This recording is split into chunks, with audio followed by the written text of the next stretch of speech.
Don't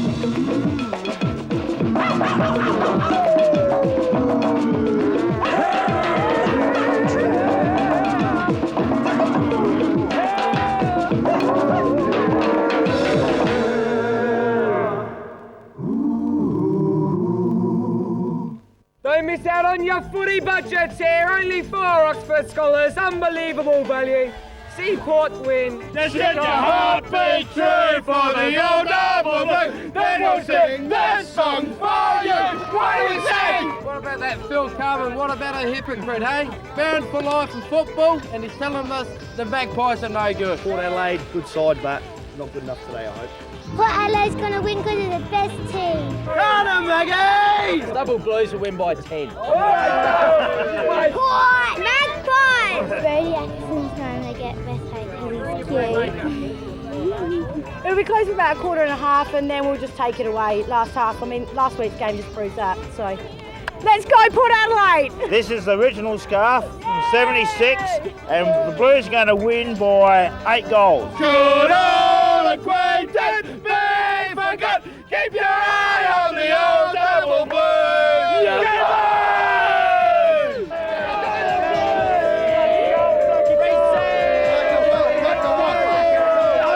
What's a controversy? Phil Carver's going to punch Brian Lees out as soon as the game starts.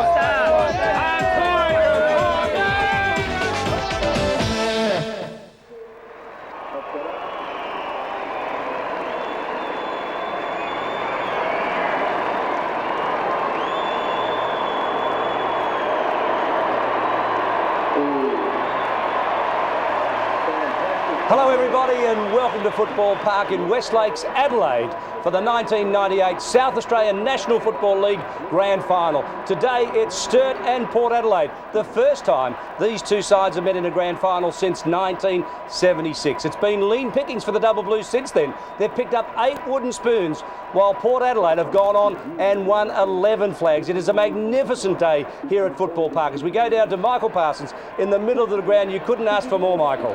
Mate, I am very happy to be here. A fantastic day for football. 18 degrees, a slight sea breeze, and the crowd, they've been revved up by the pre-game entertainment. David, we're looking forward to something very special today. Fantastic. Joining us now, Ken Sheldon. Ken, we've seen them twice this year, Port Adelaide and Sturt. They've both been big games. Friday night, middle of the year, Sturt knocked off Port Adelaide by 20 points. And later in the season, Port Adelaide at Alberton, where they're invincible, with Scotty Hodges kicking 5, got up and did a wonderful job. Welcome to Ken Sheldon, former Carlton and St Kilda man. And who are you backing for today? I've backed the Magpies from a long way out, David, but gee, it is a magnificent day. Grand finals, ready to rumble. It's all happening. Hairs on the back of the neck. Just can't wait for that first bounce, DB. Might just stop there as we go back to Michael Parsons for the coin toss. Yes, Andrew Osborne, McGarry medalist for this year, won it with 16 votes. He's going to toss the coin. Chris Threadgold, Darryl Borlase calls the toss. Chris Threadgold wins the toss and he'll kick to the northern end of the ground, favoured by maybe a 1-goal breeze, I would say, David. There's Scotty Hodges on screen, who kicked 5 goals, 3 in round 17, and he's been pretty dangerous, missed the first week of the finals, then really has, although he hasn't kicked a lot of goals, has really opened up the Port Adelaide forward line, and they've been devastating. And extra pressure on him today also, with the absence of Darren Smith being suspended from an incident in the preliminary final. Hodges, one of the real magicians, the all-time great, one of the all-time great kickers, goal kickers of this competition, a true champion, and will really have to work hard today in the full forward line. We go now to the Double Blues lineup. Ken Sheldon, Mark Daly, fellas, an important one. No doubt. In the midfield, David, Simon Feast we've talked about, Tim Weatherall, he's tenacious and terrific, combining with the experience of Johnny Richter and Brodie Atkinson, one of the sensational midfielders, if not arguably the best player in the competition, Mark Daly. Yes, David, I've been pretty excited also. Young Jarrett Twitt and Mervyn Coutinho, Muttley Coutinho, he's been an absolutely sensation in this year's finals. Yeah, play that one game against West Adelaide, but really, I mean, Double Blues, they're set for a big one. As we go to the Port Adelaide lineup quickly, Ambrose, Lees, Borlase, Chambers and Hodges, what a goal-to-goal line that is. And that centre line of Simon Tregenza, Borlase, the captain, and Orman Allen, that is something special, very much. A great deal of pace there. The umpires this afternoon for this match Michael Avon, who umpired the 1996 Grand Final, Derek Woodcock, who umpired the 97 Grand Final, and Tim Pfeiffer, who has done the 94 and 95 Grand Finals. A big occasion for the umpires, a big one. Not since 1976 have we seen one like this. I think Norwood and Port's a good one, but I think there's a few nostalgic memories reliving in this one. The 1998 Grand Final. To take up the call, Ken Sheldon with Mark Nayley. A lot of emotion in Football Park this afternoon. The Double Blues haven't been here since 1976. The Magpies, as we know, they've been here and they've done it before. They know how to win Grand Finals. Ball ace picking up Brodie Atkinson in the middle of the ground. Simon Feast will contest the first ruck up against Daniel Jakes. Jakes gets his first hand on the ball, comes to ground level. Coming in hard was Carter. Carter couldn't take it. So great atmosphere. The first weekend in October, it's the weekend the SANFL play their grand final. Balls bounce. Again, coming in, big Barnaby, French over the top, takes it. Coming through is the Premier and Kennett. Kennett kicks the ball forward. Brian Lee's first to take it. Round the body, kicks it up, try and look for Orman Allen. Couldn't take it. The magic of Burgoyne slips through the pack, kicks it up forward. Looking out there for Carter, and Carter couldn't keep the ball in. There's a brilliant twist from Burgoyne, and we've seen him kick 6 goals in a final a couple of weeks ago. Number 7, a magician at half-forward flank. Patura has the job on the dangerous Burgoyne. That's going to be a big ask for him this afternoon. The Port Adelaide skipper, Borlase, goes to ground, and the Sturt veteran, Johnny Richter, as we go to Stephen Williams in the coach's box. He won one in his first year in 1996, bundled out unceremoniously last year by Norwood by 73 points, and he knows this one is an important one for him. Borlase couldn't get the kick away. Burgoyne handballs forward, smothered, great desperation. Gathering in the ball was Weatherall, but Burgoyne wraps him up. And in the midfield, starting in the square, Morgan, Higgins and Borlase. Their opponents are Weatherall, Richter and Atkinson. On the centre wings, Irvine is opposed to Orman Allen, Bruce Lennon on Simon Tregenza. Ball bounce, grandstand wing. Orman Allen over the top, knocks the ball forward. Burgoyne again for another possession, handballs over the top blindly. Mad Dog Morgan comes through. Good smother on Fegert by the Premier. Coming through hard was Barnaby French. Back to Patura, and he goes wide. First there will be coming across will be Jared Polton. Should take it and find Tregenza. The kick wasn't good. Didn't hit Tregenza. He's taken beautifully from behind by Geddes, and the ball's out of bounds over the line. And it's these situations where the Double Blues will be looking to gain some supremacy. Feast has been the dominant ruckman in the competition. Brodie Atkinson, the key in and under player, giving the quick hands out to the running Lennons and Irvins. Feast took front position, thumps it down. Atkinson toe pokes it off the ground. Bamford overruns it. Brodie did very well, flicked out the handball, couldn't get it clear to Richter, and Richter is bundled across the line. Can we look at Port Adelaide's forward line? Scott Hodges, the only player in the 50-metre arc. Yes, opposed to the Sturt captain in Threadgold.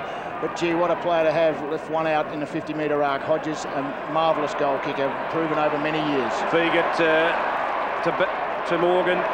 Oh, Burgoyne is causing some troubles. I think you're just worried about that matchup when you saw it, didn't you? Patura is very good and quick, but Burgoyne is lightning fast. Look at the kick, it was an excellent one. Straight down the throat of Binky, who couldn't quite manage it, and the Double Blues wrap it up for a bounce. Yes, Binky's kicked many goals in the final series so far. Wouldn't do his confidence a lot of good there, dropping that mark. Inside 50 for the Magpies. The free kick against Jakes will go to Feast. He'll look for the handball. This time opting to go for the kick. He's got a player out wide in Mark Sonnelstrom. Onto the left boot goes Feast. He's down the wing, down the boundary line, Mike Parsons. Just to bring you up to date with the benches as they started the game, is a great mark is taken by Stephen White. Lang, Catanari and Whiteman for Sturt. Obst, Ashley and Carr for Port Adelaide Magpies. Coming back now, chance for the Double Blues. Through the Premier over the top to Powell. Powell left leg around his body. Ball should be taken there. Looks like Polton going back should receive the free kick. It's Jared Polton, a terrific player in the back pocket, number 15 for Port Adelaide. He's got a lot about him. Elects to go short. Carter was the target. As we take the replay, Carter has taken the mark. Comes inboard, squares it up to Tregenza. It needs to sit. He doubles back, did pretty well, relieved a little bit of pressure. Borlase taken by Atkinson. Atkinson just slows down the Port Adelaide skipper. We're 4.5 minutes into the first quarter. It'll take 15 or so minutes for these players to settle down. A lot of nervous energy. Orman Allen up the front, couldn't complete it. Soderstrom tries to come back inboard, stolen away by Fegan. Slips it out to Chalmers. That was slick work. A long bomb where Scotty Hodges, thread goal, sun in his eyes. Thread goal drops back on it. How's his pace? He got back beautifully and concedes the point. Brilliant by Burgoyne again at half forward. Very prominent early in the opening 3 or 4 minutes with 3 or 4 touches. Really has an understanding of what's around him. First score of the afternoon. It goes towards the Magpies. Chance here. The double blues to clear. Burgoyne will get there. Couldn't quite take on Maloney. Good kick by Maloney. Finds Einstein. Jared Twitt through the middle of the ground. Kicks the ball up forward. Good work by White. Gives it across to Powell, who started on the half-forward flank this afternoon. Polton again defends. Back to Tregenza. He'll go back to Polton. Onto his right leg. Hasn't found Jared Polton. The ball might beat him out over the line. It doesn't. Polton goes to the ground and slicks the ball out backwards. The free kick's given. Looks as though he ducked. Weatherall not too happy with that decision, Cam. Yes, very lucky, and lucky to get away with it, Port Adelaide. They almost wasted an opportunity to come into half forward from defence. Across the line, Soderstrom holds the ball. 1 point, Port Adelaide. Sturt yet to score. 6 minutes into the first quarter of the 1998 SANFL Grand Final. You're watching all the action on ABC Sport throughout South Australia, the Northern Territory. And we can assure you this one's going to be tough right to the end. Maloney across the line. I think they might have made a change already. Maloney's gone on to Burgoyne.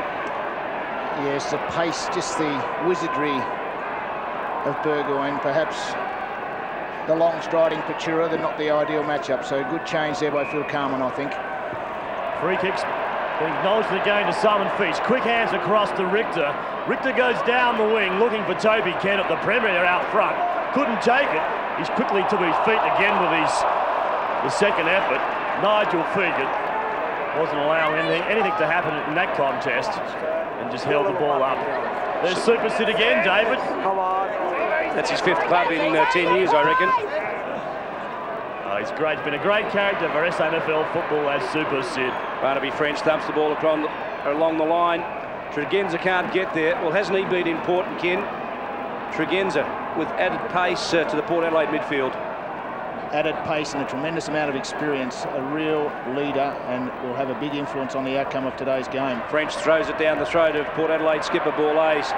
Now, they haven't made a change. Patura's still on Burgoyne, but Maloney was just doubling up on him before, so there might be 2 teaming him. Brown over the top. Clever work, Port Adelaide. Jakes pirouettes around and dispatches a kick forward.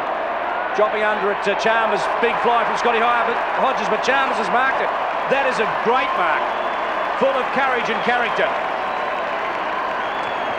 There's no doubt about the athleticism and the football ability of this man, and he can certainly got the ability to kick this through at goalpost height.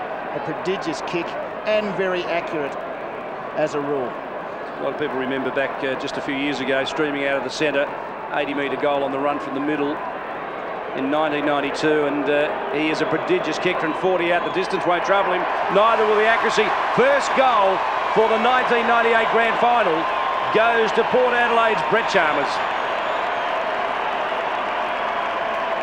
You can see there on replay, coming from the side there, that's a strong mark.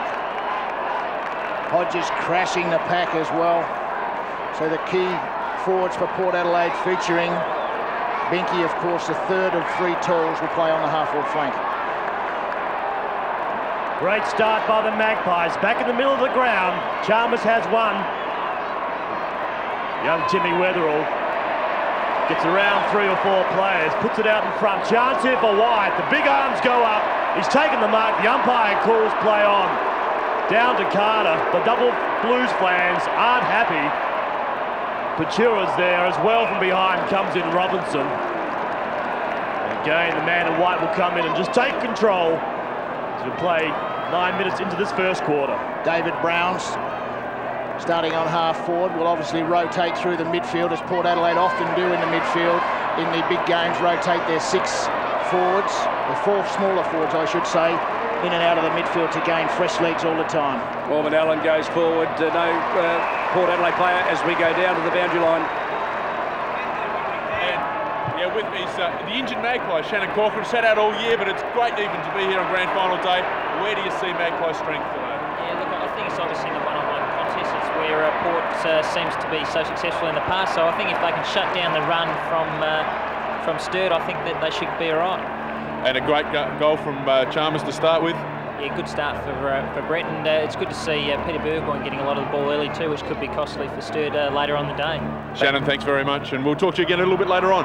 Thanks, Michael. Shannon Corcoran from Glenelg to Western Bulldogs to Brisbane to Sydney to Port Adelaide as Sturt go goalward. It's Powell having a spray at the shot at the sticks, but he misses at a point. Terrific build-up, terrific start. 10 minutes in, only one goal on the board. Ambrose to bring the ball back in. Goes short and finds Ball Ace, his captain. Back to Northeast, and Northeast goes wider trying to find Carter. It was Fegan. He kept the ball and he has. Brown takes the handball onto his left leg, down the outer wing. From behind was Brian Lees. Pushed Feast in the back and should receive the free kick. Simon Feast has set for today. He will take on Chalmers as well as Daniel Jakes. Powell again takes it across to Patura. He heads towards Burton up forward. At the back is Ambrose going back with it. Will go for the safety of the boundary line and finds it. Barnaby French will contest this ruck hit out for the Double Blues. It's from these situations that they have to be able to manufacture a goal using the height advantage of French to their full advantage. From the throw in, Selfie Steed wraps it up. Jark's not electing to go down deep in defence. He's staying back to cover Simon Feast, who's seeing a kick and a half back in the defence for Sturt's point of view. Stephen Williams barking instructions. Barnaby French infringes. It's against Fegan. So in that situation, French should be able to dominate that ruck, as Fegan nowhere near the height. Now Ken Brown is just running free. Yes, well, Brown is opposed at the moment to Richter in the midfield, having changed out of the pocket with Higgins. Can't go with him for pace, you'd suspect. Lees couldn't quite take that one in. Comes back, Shepherd for Tregenza. Toe pokes it into the run of Tregenza, who flips it over the top. Now Brown is just cutting Sturt apart. He's destroying them. Towards half forward he goes, loose ball. Geddes couldn't take it. Binky, good tackle. Patura flicks it forward. Geddes recovers. Kicks the ball, it's a grubber towards Atkinson. He misses it. Everybody misses it but Jared Bolton. And he drives it back towards centre half forward where the big man's up in Jakes. It grows to but he couldn't get away the handball. Geddes pirouetted away beautifully. Got away the kick, a long one towards centre half forward. Boulays misses it. White on the left. It's a sky ball. Burton Ambrose pushing contest. Ambrose was stronger, tried to flick it forward. Oh, he's done very well, the fullback. Out to Northeast at the back door, who pushes it further afield. Fegan's been solid already in defence for the Magpies, and he grubbers one to Tregenza. And how often do you see that? Under pressure, Port Adelaide just clear to the spot where the wingmen set up themselves and just cart the ball out of defence for Port Adelaide. Brown again by himself. Handballs the ball back to Brian Lees. Lees sees a lead from Burgoyne. Beautiful pinpoint pass. Burgoyne comes inside, hits Bamford. And the mark has been paid. I think it has. It's a great running play by Brian Lees. Very evident so far that that's his thought process today. Attack from centre half back as often as he can. And Geddes, it appears, has gone on to Burgoyne fella, so a move had to be made. So Tony Bamford will come in, kick from around about 48 metres, virtually directly in front, will win into his face. Hasn't quite made the distance. Going back was Binky. I think it's over the line. The goal umpire, yes, he does indicate it has. So another score to the Magpies. They're now 1-2-8. The Double Blues just with that solitary point. So they're 7 points behind. They've played nearly 14 minutes into this first quarter. You remember, Ken, don't we? Bamford against Central. He ignited Port Adelaide in that first elimination final. He's full of energy and has a great future, Bamford. Threadgold out to Irvin, who's also had a pretty solid season, almost made the ABC team of the year, just missing out.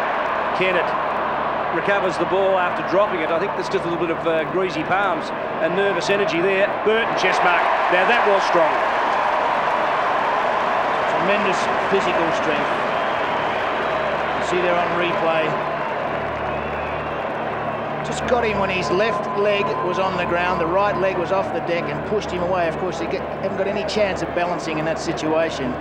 Great deal of experience used to full advantage by Burton. Former Port player who's made Port Sturt his home.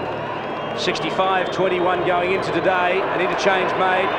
Richter off, Continuary on. As Burton goes for the goals, the Double Blue fans rise as one. Burton gets the Double Blues first in the 98 grand final. Somebody talked about Higgins, what a future he has. Well, I'm sure he would have loved to have kicked that goal if he could have the opportunity for Port Adelaide, because he missed. It's a 2-goal turnaround. The other end it goes, and the Double Blues answer. Bamford, Ken. Bamford, I should Tony say. Bamford. Higgins played in the reserves this afternoon. I watched him, and that's how I got him mixed up. It's 37 and 27. Julian Burton, one of the strongest customers going around this competition, up against Ambrose this afternoon. That'll be a fantastic duel, no doubt. Mike Parsons, what's happening down there at ground level? At ground level, I've got with me Michael Wharton, who's missed out on the Sturt side today. But Michael, you'd be pleased to get that goal on the board? Yeah, certainly needed a steadier there. Port's starting to kick a few, so just settle the nerves a bit and let the boys concentrate on playing footy. And if you get up today, where do you think you might win the game? Generally around the midfield, I think, and up forward. We've got a few quick moving forwards, so that's probably be the key today, I think. We'll wait and see how it unfolds, and we'll talk to you again a little bit later on, Michael. Thanks very much. Thanks, Michael. As we see, Jakes take the mark, half back line, gives it back to his captain. The captain goes out wide. Coming in hard was Feast. Push. It was pushed by Lees. The umpire pays the advantage to the Premier. The Premier thumps the ball up forward. Where's White? Their arms are up. The mark's not taken. Ambrose believes it's his. It's not. Or is it? It is, says the umpire. I think the free kick was given for holding the player.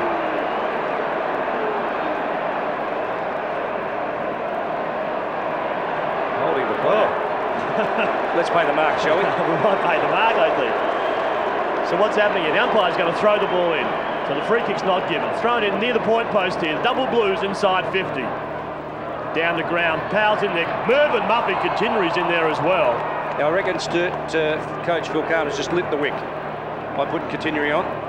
Continuary is an excitement machine, a left footer with explosive pace, and at ground level these situations, he'll get his hands on the football a lot of times. There'd be a few people at tail and Ben hoping he does pretty well today. He's got a cold following. Oh, Jared Twitt did all the hard work, got through, and he was running to the open goal when he dropped the ball.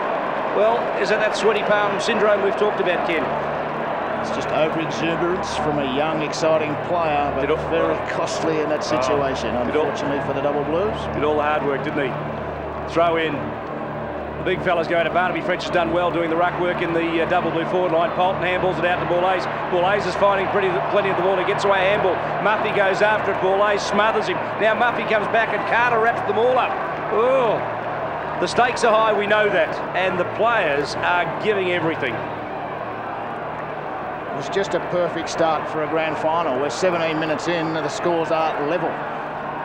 Again, Feagit.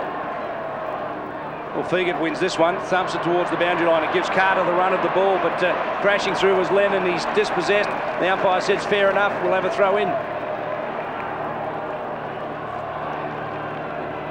Now, Ken, is that the first time you've seen Port Adelaide looking like they're outnumbered in the supporters area? Listen to the support when both teams run onto the ground, and I thought how loud it was when the Double Blues did come onto the arena, but it was equally matched, if not surpassed, I think, by the Magpies when they entered Football Park. Umpire's called play on. It comes out to Polton. Polton goes down the wing. I think he may have kicked it out of bounds on the fall. He's just kept it in. The ball does run out, but the ball will be thrown in.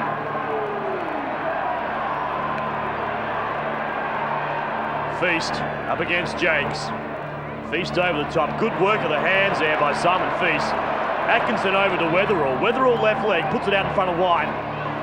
Just leading northeast of the ball at this early stages of this grand final is Stephen White.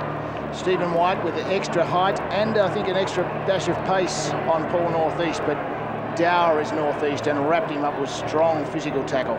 Stephen White suffering a dose of the flu through the week. You just wonder what effect that'll have. Lennon releases it to Weatherall. Started the season in the back pocket, hasn't he turned into a wonderful running midfield player, and he finds Twit. None whatsoever, David. No excuses today out here. I know in games past players get to the line and play, but grand final day, it doesn't matter what happens previous. When you're out there, you've just got to do the job. What a good recruit Jared Twit has been. Young Einstein, recruited for the ACT Rams in the under-18s. 26 goals, 17 for the year, third on the Double Blues goal kicking list. That one just doesn't quite carry the line. It's off hands for a point. He gave it every opportunity, Twit. I thought he almost ran too close to the man on the mark and had the chance of it being smothered or touched, but in fact it was touched right on the line. Ooh. Well, the umpire's in a better position than what we are. He's made a decision. As we see Ambrose bring the ball back in, over the top. Ball was nearly marked. In there again as Dragenza takes it quick hands across to Fegan. Fegan over the mad dog Morgan. He blind turns. Good work by Continuary. Back to Fegan. Fegan goes forward. Going back hard there was Pachura. Couldn't take it. Threadgold to push the ball towards Getty. Getty somehow found a bit of space and made sure he got through. Good hands onto Continuary now. Now the light foot Continuary. Which way will he go? Goes out towards Feast. Feast misses the mark that he should have taken. Comes back to the Premier. The Premier kicks the ball into the man on the mark, which was Badford. Continuing there again. Good work by Mervyn Continuary. Back to Feast. The pressure is definitely on out there, fellas. I'd rather be sitting up here, I'm sure, David, in the coach's box. No doubt about that. You blokes are going soft. I think we'd all like to be out there, but realistically none of us can. Steed towards full forward. Threadgold. Scotty Hodges lost his footing. Threadgold was pulled off the ball and Burgoyne was dragged. The umpires allowed both incidents to play on. Not bad umpiring. Here comes Scotty Hodges to collect a few. Snap for goal. Oh, it's carried. It's gone through. It was Chalmers and he's got it. He's got his second. Oh, the Port Adelaide fans are wrapped. Burgoyne, what play. He just never took his body off the line of the footy and kept pushing it forward. Chalmers, brilliant snap. Out of a tightly congested situation. He's second for the quarter, playing in the hardest position on the ground, centre half forward. Great start by Brett Chalmers. That's his second for the quarter. That's the Magpies' second. They're 14. They lead the Double Blues now by 5 points. Back in the middle, Feast up over the top, thumps the ball forward. Out comes Einstein, couldn't take it. Back to Carter. Carter kicks up now, looking for Binky. Binky one grab two. The umpire calls play on. There's the magician again, and Burgoyne up over the top to Brown. Left leg around his body. Under the seat here will be Weatherall. Nearly takes it, comes back. He's got Mark Pachura out wide. That's the direction he goes. No Double Blue players out here, as we see it go out over the line. So a chance again, Ken, for the Magpies to go forward. Yes, tremendous forward work too. Hodges crashed into the pack, the ball come to ground, and then Bamford harassed very defensively in the forward line and forced the ball out of bounds for an opportunity here from a neutral contest. Danny Jake something in his direction, coming out over the top there. Looks like it was Robinson. A brilliant tackle, David Brown. Tidied him up and again creates a neutral situation inside your 50. So every opportunity here for Port to manufacture a goal. Well, it's a classic contest. It gets a couple of sides that have been very outstanding in the last half of this season. The blood brawl has been issued here. Andrew Geddes coming off. He'll be replaced by John Richter. So the chance again. Richter started on the ground. He was replaced by Mervyn Continuary. Now gets his second run for the afternoon. Opportunity now for the players just to catch their breath, get a bit of oxygen back into their lungs as we see the ball be bounced half forward line for the Magpies. Feast again, just controlling the ruck duels at this stage of the game. Not a bad ploy that, Mark, to be fair. Just settles everything down for the Double Blues. I wouldn't actually call it a ploy. The Feast thups this one down. Maloney, a hurried kick into space. Forward position was Twit at the back. Bourlays picks up the loose crumb, drills it forward. Brown and Richter. Now that's what's that for, Mark? You might have out of bounds on the full. Out of bounds on the full. Fair enough. Barnaby French in front of Lees. Polton, slam off the ball. French goes after it. Carter, a brick wall, holds himself in, tries to get away the handball in an aggressive fashion. And umpire Avon says he'll have a bounce. Structure of both teams is very, very good at the moment, David. Feast sitting back a kick and a half behind the play. Jark's going with him. It's man-on-man duels all over the ground. Atkinson, we just need to wait to get him involved in this contest. Bruce Lennon outside 50 will make the distance, just hasn't got the accuracy. Another behind the double blues. They now move on to 1 goal 4. They're 10 points. Still trailed by 4 points, David. Well, it's a tight one, isn't it? It's what we hoped for. You would have hoped that either Port Adelaide or Sturt hadn't come out and kicked 8 goals and finished it off. This is going to be a contest, no question about that. Fitness will be a factor. Port Adelaide have had 3 very tough games. Sturt have only had 1 game in the last 3 weeks, and you've got to suggest, Ken, that not the ideal preparation, but Phil Carman, we're told, has worked them very, very hard. Yes, we can certainly make up for it a little bit, I think, at this time of the year, no doubt, on the training track, but I'm not sure that there is any ideal preparation or lead up to a grand final. Again, I emphasise just the fact of get there, but once you're there, you must win. Lennon front position, thumped away by Polton. Alfie Steve tries to break through the pack. Polton gets a kick away. He had no other option. And Fiegert claims the mark. It would have just gone the required distance, and he's just inside the defensive 50. A long bomb along the outer wing. Feast front position. Chalmers 3 deep. Robinson was up, couldn't quite grapple in the mark, and the umpire says, fellas, I'll bounce this one. We're just on 26 minutes into the 1998 grand final. 4 points the difference in favour of Port Adelaide. Jakes and Feast. Feast swings the tap. It falls down. Jakes off to Brown. Now Steed. Port Adelaide are running a long bomb. Oh, well done, Maloney. Put himself on the line, and he's been paid. Oh, the Port Adelaide crowd don't like it. I think the double blues admired his courage. The mark was paid. Well, you make up your own mind. There was no doubt there was a great deal of commitment and courage, but did he hold it long enough? Simon Feast picks up his 6th possession, 7th possession in this first quarter. So a good start by the big ruckman.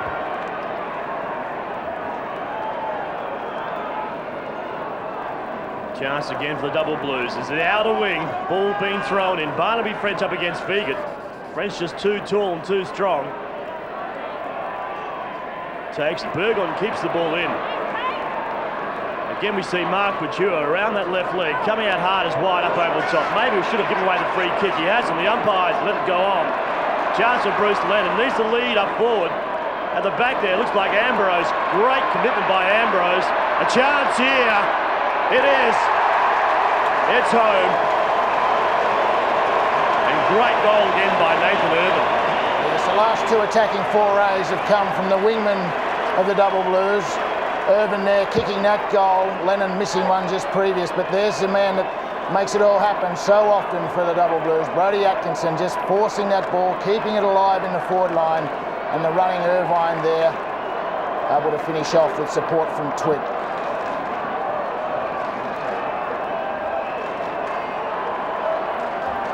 So a 2-point ball game as Feast goes hard into the middle, crashing through as Irvin. Richter gathers the ball. He's besieged upon. Steed got him. Binky came in late and claimed him. Richter couldn't get clear. Oh, David, listen to that Magpie crowd. They're not happy with the umpiring so far in this first quarter. Really believing there that Johnny Richter had his chance to get rid of it, then went into the pack. Gareth Smith on the Port Adelaide bench there, retired.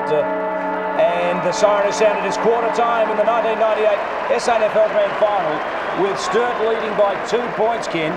It was, as you would expect, a very tough, hard-fought affair, and the weather will be a factor on the players' fitness. Yes, no doubt. First blood coming to Port Adelaide. Brett Chalmers in screen there, kicked 2 lovely goals for the quarter from centre-half forward. Very much in his side's best players. This is that player there, Peter Burgoyne and David Brown, number 21 in right of screen. Also the captain, Borlase, I think, is slightly on top of Atkinson.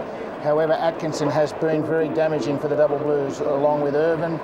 And I think Kennett has also been good at half forward, David.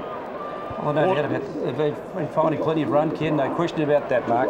Yes, quarter-time scores here, David. See the double blues. They're 2 goals, 4-16. They lead the Magpies, who started so well. They're 2 goals, 2-14. And you're watching it at home, the live SANFL Grand Final, exclusive to ABC Sport.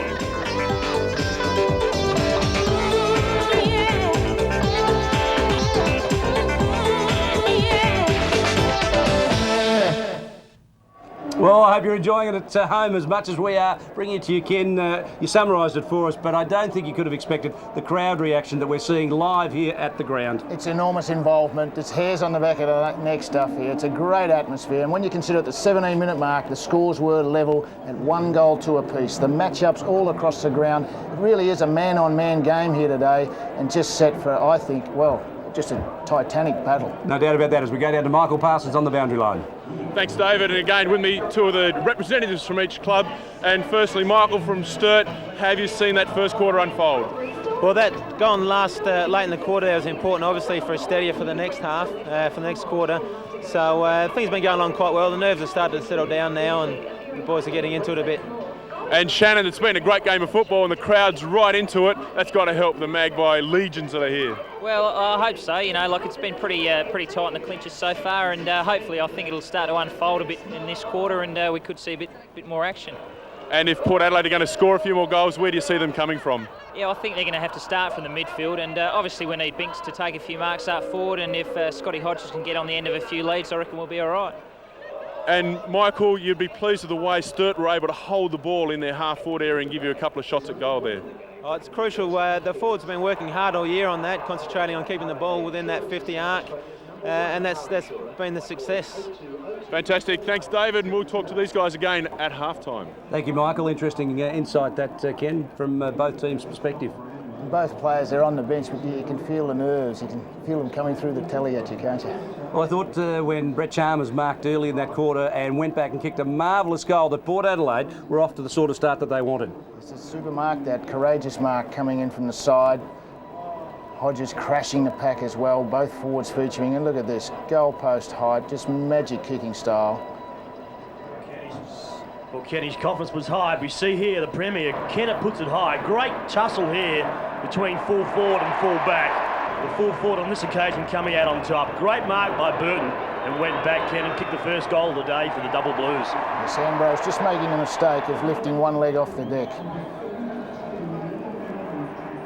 Jared Twitt there. Now that's going to be some controversy over that.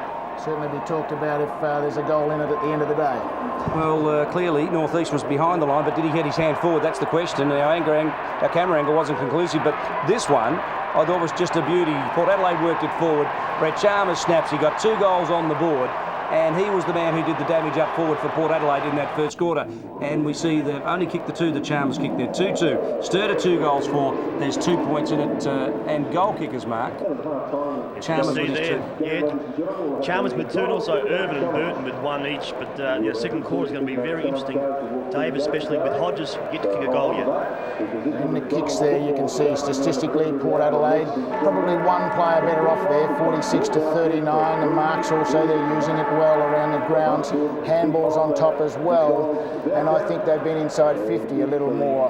However, in the rucks, the big fellow Feast is giving the Sturt side first opportunity, but I think the sharking of the likes of Morgan, Higgins, Borlace and Brown is continuing to push the ball into Port Adelaide's forward line. As we go down to Michael Parsons, Stephen Williams, I think, would be looking for that same sort of aggression that we've come to know from Port Adelaide, Michael. That's exactly right, David. He wants them at the ball, at every contest, use the centre corridor, and really wants his back guys to stand up to the pressure and stop Sturt scoring. Basically said, Sturt can't score.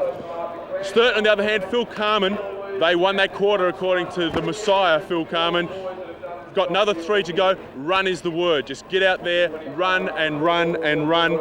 Make the contest at centre half forward for Stephen White. Crummers get to it, and it'll unfold from there. Michael, stay with us just for a moment. We noticed that the flags at the southern end of Football Park have just turning around and going towards the north. It would indicate that the end to which Port Adelaide are going to kick this quarter, it seems to be favoured by the breeze. What's it like out in the middle?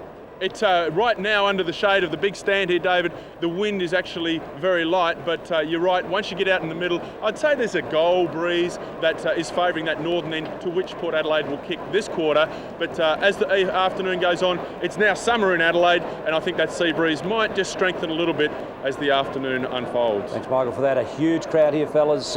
We haven't seen this for a long time, since last year's grand final, to be precise. 47,000 people in a sellout crowd, Mark. Great for South Australian football. There's not too many free seats out there at Football Park. There's the Double Blues. They're broken from their camp. Stephen Williams just keeping his charges together. And it was a magnificent atmosphere coming into the ground, driving down from the Adelaide Hills. People everywhere with picnic sets and just enjoying this fabulous day and anticipating the excitement of the day. And it really hasn't let us down so far. It's been a tremendous first quarter of a grand final. Tell you what you wouldn't reckon, these two sides have met in 8 grand finals. Sturt hold a 5-3 scoreline against Port Adelaide. I don't know that there's too many sides that hold an advantage in grand finals over Port Adelaide. Probably fair enough since they've won so many. The Magpies, really just an institution, a terrific club. So too these two teams. I think since 1888, Sturt and Port, this is what, their 9th grand final, which equals North and Port. And I think only Port and Norwood, who have played in 13 grand finals, have a bigger contribution in grand final day, the ultimate day in South Australian history. So stay with us. We are live throughout the country, bringing you the 1998 grand final. It's Port versus Sturt. Your commentator, Mark Naley. Just for those people sitting at home, number 27 playing for Double Blues this afternoon is going to be Andrew Geddes. His jumper must have been saturated with a bit of blood. He has changed jumpers, has got the tape around the top of the head as well. The Magpies go forward, back to Chalmers, who's playing with a bit of confidence after kicking those first 2 goals in that first quarter. Good hands at ground level there by Alfie Steed, trying to find Regenza. Chance for Weatherall, who has a very, very good season as well, comes out to Feast for another mark. Good work by Jakes. Feast's good second effort. Coming in over the top there was Bamford. He takes it. Does Bamford. Also takes Feast with him. Gee, that was well done by Jarks, just spoiling the hands of Simon Feast, who was clearly in a gun position to mark that footy. Jarks realised he couldn't get the ball, but just knocked the hands away, so the ball come to ground level, and then this fellow done the rest with great body work. Bamford, short, good diving mark taken in defence was Robinson. Feeds it out to Patura. Hasn't he had his hands full today? A long bomb towards Kennett to Fegan over the top, thumps that one away. Terrific old-fashioned defensive work, up with the hand, punch forward to the boundary, not allowing the Sturt ground level players to crumb front and square, just using the safety of the boundary. Neutral situation now in Port's forward half. Jakes opposed to Feast. It was Feast who got the hand down. Brodie Atkinson shrugs the tackle from Morgan, tries to release it, looks for support but goes short instead. Barnaby French playing centre half forward on Lees. Now that's a pretty good matchup today, because Lees has been a dominant player for Port Adelaide throughout this final series. White, one-handed attempt, couldn't bring it down. Morgan releases Carter, he swings away on the right boot and sprays it wide, puts it into the path of Burgoyne, backing Burgoyne's pace in front of Patura. Well, Burgoyne got there, it wasn't a bad punt, was it? And now he takes on Patura, confidence high, chips it in short. Binky was the target, big fly from Threadgold over the top of Hodges, and Binky recovers, but taken to ground by Geddes. It's great recovery from Binky, hit the deck and off like a cat to get to the contest again, but it's knowing your players, your teammates' strengths. Carter there just kicked the ball to the space, realising Burgoyne would have superior leg pace on that of Patura. Feast taken high by Jakes. Over the top is Mad Dog Morgan, quickly taken by the blue defenders. And Andrew Geddes gets up last. It's that knowledge and confidence that you have in your teammates when in tight situations can just be so advantageous. Great commitment and desperation shown by both sides so well in this game, but it is the grand final. There is no tomorrow. Good spoil. Alfie Steed comes up with it. Coming through is Tim Weatherall, releases the handball to Richter. Richter collared it also. Double Blues are first at it. The Magpies hot on their heels this afternoon. It's what it's all about in finals. It's not the spectacular things so much, although they are often what we do remember, the one-off incidents. But it's those little things there, the 1%ers, sacrificial acts, the team things, the tackles, the smothers, the blocks, which are also evident in that passage of play. Trent Orman-Allen thumps it down. Atkinson taken high. Doesn't wait for the umpire to blow the whistle. He just plays on himself and keeps pushing on. This is Lennon. half-back flank. Oh, well done, Threadgold running down. Scotty Hodges has had to go with him. Scotty's feeling the effects of the heat too, I can tell you. White over the top of that one. Gets the handball away to Barnaby French. Big fellow forces it forward into the path of Robertson, who can drive from 50, but no, he gives it to Kachinery. Quick pace, short. Oh, the kick was just a little bit too hard, and Jared Twitt mops up and hits the post. Oh, young Einstein. He's had his chances today, and he's got 2 points for his efforts. Yes, he's got a difficult situation there, Phil Carman, whether to bring Richter back on, Twitt off. Twitt certainly had his opportunities to have a couple of goals, in fact 3. Does he leave the young player on and let him settle? I think the correct decision to leave him on. Barnaby French over the top, thumps the ball back into the forward lines. Weatherall taken high, the Premier picks it and kicks. He's brought up a goal, the Premier kicks his first for the afternoon. And that, I think, confirms the reason why you might leave a player like Twitt on. Combining with Kachinery and Kennant, they have superior leg pace for their opposition, and they are just creating havoc. Kennant, I think, has been well in the best players for the Double Blues, if not their best at half-forward. Just loved him up at half-forward. He's just contested everything and now finished with a snag. I love that look by David Mackay just gave you. But he has, I agree with you, David. He has played well. He needs to do a lot more. He's fumbled a few times for mine, Ken, just for what it's worth. Well, I know we differ. If he's taken clean balls, he's a terrific player, but he's dropped a few. Jakes towards the half-forward line. It's sprayed off to the right. Binky, the man they rely on with Darren Smith absent. He's playing centre half-forward today, and I think generally he's better suited to a half-forward flank. Obst. It's a great thing about TV and radio, ladies and gentlemen, because the head commentator always has the last right of reply.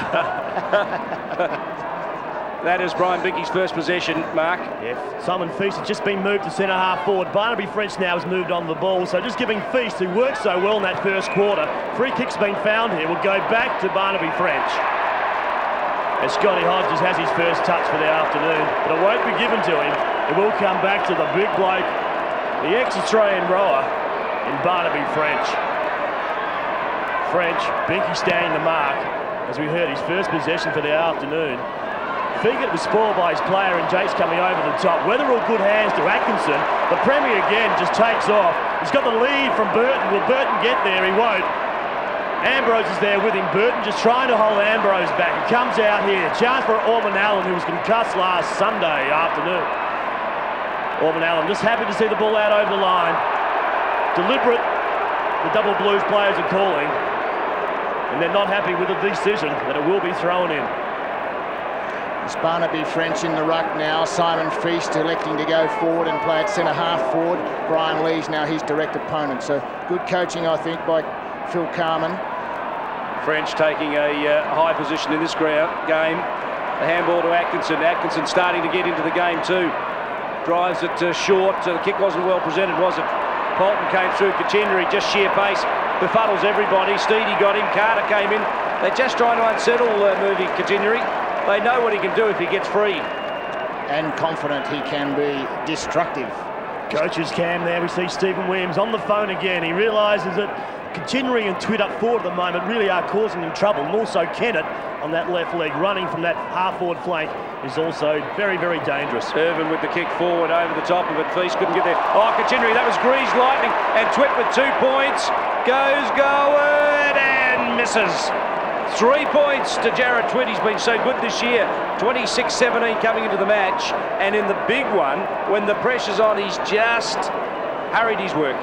It's only early days yet, and he is an opportunist, small man in that forward line. Keeps working, presenting himself. He'll give himself more opportunities. Ambrose brings the ball back in. It's a prodigious kick. Feast thumps the ball back. Chance for Richter. He's got support around him. Good work there by the Magpies. Over the top to Tregenza. Good hands by Hobbs. Tregenza sees Hodges in the lead. Out front of Threadgold. The free kick will come back. I do believe it may have been a throw there by Obst. Yes, I could near agree with that. Maloney from the midfield. Measures the option. Goes towards White, who presents himself and gives a lead. The kick was good. White, 2 hands, not paid. Clown said the umpire. Brown goes to ground, gets the handball away to Carter. A hurried one forward and Pachura misses it. Irvin doesn't, but he needs support. Tregenza applied the tackle. Now Pachura over the top of the ball. Oh, that's holding the ball. He's just dived on top of it and hatched it. What are we doing, umpire? And I reckon the umpire had the whistle up to his mouth and then changed his mind. I reckon we got an ostrich egg out of that Well, one. it popped out, fellas. Watch here closely. It pops out. Oh, maybe not. It's holding the ball. It's just a bad decision. I'll have to agree with you. It is holding the ball. Pachura races off after this one. Gee, that's my pet hate, you know, when they hatch it, you've got to get it out. Pachura, short, Richter. Well, he needs to find a bit more of it. The pace is hurting him at the moment. A high ball towards half forward. Lennon was up and down. Couldn't bring it down. Well done, Northeast. Fegan had the presence of mind to thump it on, but Continuary steals it away. Greaves lightning. He's opened up the forward lines for Sturt. White handballs over the top. Look at this. Here comes Burton. Oh, he fumbled it, but he made it. Oh, the voice is gone. He's second. Well, it was numbers at half forward that created that for the Double Blues. Their structure was terrific, starting from Irvin at half back. Continuary there exploded onto the footy and just kept it alive, and White, with a good understanding of what was around him, put it over the top to Burton, who also almost muffed it up, but was able. Oh, Muffy Continuary, he's alive out there at the moment. Dangerous as ever, along with Twit. A change has been made while that goal was kicked. Powell's come on. Coach Cumming realising Johnny Richter just struggled. Just momentarily there coming through the midfield. Not a bad boy to bring him on late in the quarter when the players are just getting a little lactic. But, gee, he was picked up. He had 2 metres head start and he was picked up in 4. Oh, sensations here are happening. Scotty Hodges is coming off. Tommy Carr's coming on for his first run.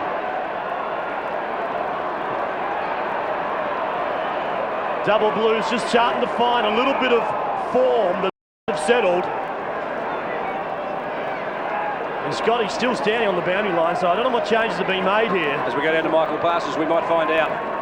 Yeah, I think they're just sorting out their tactics, trying to get Scotty some of the ball, but also for Sturt, Richter has come off the pace, a little hot for him, and Powell has come on to take his first part in the game.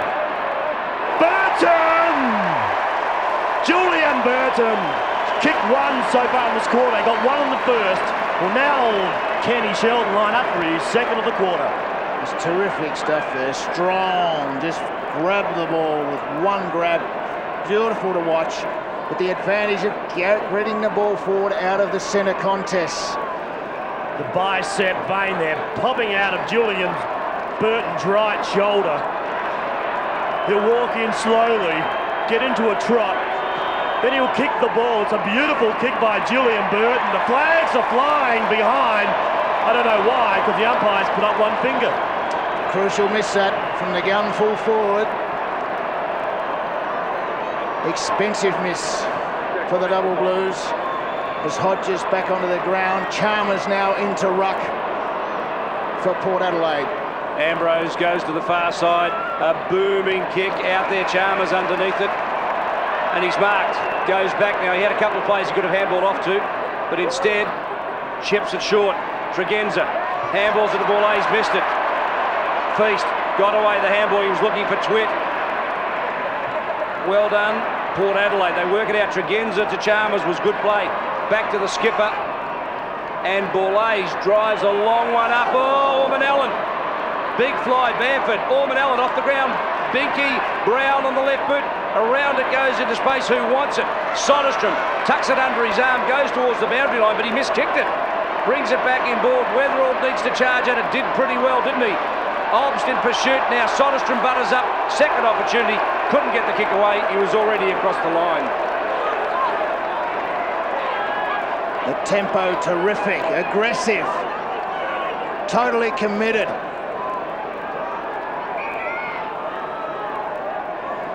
Balls will be thrown in a chance here. I think Obst is coming off with the blood rule as well. So the second one for the afternoon. Andrew Obst will come on, be replaced now by Mad Dog Morgan.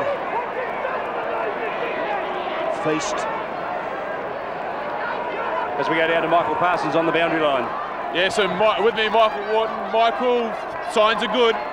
Yeah, the back line's really holding up. That's been the key all year, and they continue to do so today. So a couple of quick goals as well. Things are looking pretty good at the moment.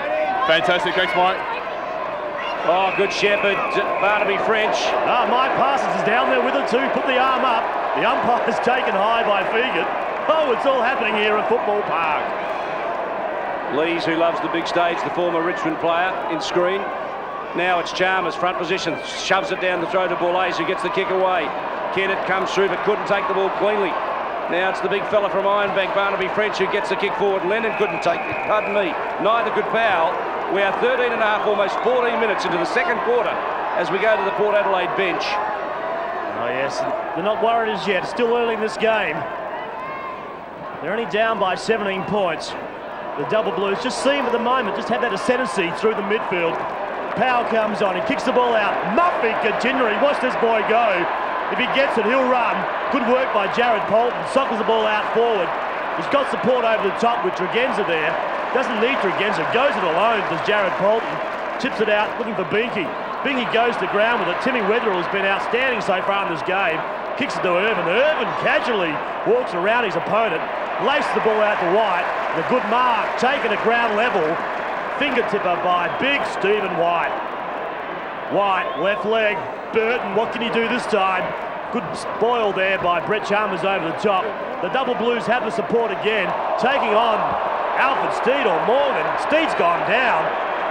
Whoa, some tough work done out there, David. And it's going to get tougher, you just suspect. Port Adelaide don't lay down and die in finals. Orman Allen releases Binky. He's been a dominant goal kicker in this final series, and today he gets his first. That's the one that Port Adelaide needed, the one on the way back. And Binky, who's kicked 4, 7 and 4 the last 3 weeks, gets the one that brings Port Adelaide back. And the move is working. Stephen Williams put Chalmers into the midfield and it's just created some more mobility. Binky up at half forward now, resuming the role at centre half forward, was able to run on that. Hodges just trapped it in here. Ormond Allen, who's been shifted up forward. Good left hand handball. And Port Adelaide just look like they're getting a little more run in their legs after being blitzed in the last 10 minutes by Sturt's midfield. Chalmers and Feast. Chalmers again gets his hand to the football. Players again desperate to get hold of it. Coming up with Steed. Just gave a little bit of a headbutt there on Brodie Atkinson. Wasn't too happy with the clash down there on the half-back flank between him and Nathan Irvin was young Alfie Steed. Ball's thrown out, coming through hard was Carter, taking the ground, pops the ball out, the umpire will come in and ball it up. Oh, there was the clash, Ken. Alfred Steed just taking on Irvin. Irvin just dropped the shoulder, made sure he felt it. Barnaby French thumps this one down. Carter comes up with the loose scrum. Atkinson applied the tackle, but it's recovered by Weatherall, who drives a high one towards half foot. Now Magpies was going to have a fly, I thought, but it was White. Well, I'm glad Buffy stayed down because White took a screamer. White. Too far out? No, I think he can get this. Into the breeze. He's a prodigious kick. He'll either drop it short or he'll go for it. He's dropped it short. And Burton, off hands. Twitt. Oh, what a great recovery. Now he's down. 4 points, Jared. Well, he could have been the dominating player on the ground, couldn't he, Jared Twitt? Well, he's in the spot, I suppose that's a fair call, but when you're kicking for goals like that, you just can't kick around corners when you've got the time and space to settle and yourself. None of them, Ken, have been really difficult Rovers goals, have they? I mean, you go into a grand final half-time with 4 goals, you're a hero. 4 points, you're still a chump, but time to recover. Exactly. 32 now, plays 20. We played 70 minutes into the second quarter. Lees takes it quickly onto his right boot, kicks up and finds Fegert. Fegert takes it and runs, trying to draw the player there in Patura. He's got Burgoyne out wide, now steadies himself, goes up to Scotty Hodges, a great kick. Hodges should take it, he couldn't. Great work there by the defence for the Double Blues. It's well done, Soderstrom. Hodges had dropped back on him, but he made up the ground. Fegert had realised Hodges was doubling back and put the ball to the goal square. A terrific defence by Soderstrom.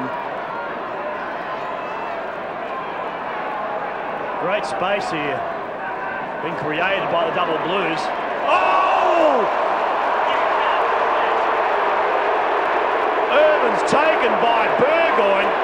If Irvin gets up, it will be a miracle. It was Carr, wasn't it? Tommy Carr, I reckon, came on. Tommy Carr came on off interchange 5 minutes ago on the centre wing. Now, that was a good body contest. Let's see whether he whether he takes him high, drops the shoulder. Yeah, got him high. That's the free kick. But like nothing in it from Carr's point of view, just commitment. Yep. Dropped the shoulder, and Irvin just dropped at the knees, and he misjudged it. And the big scoreboard at Football Park has just had a replay of that, and the Sturt fans have just ignited.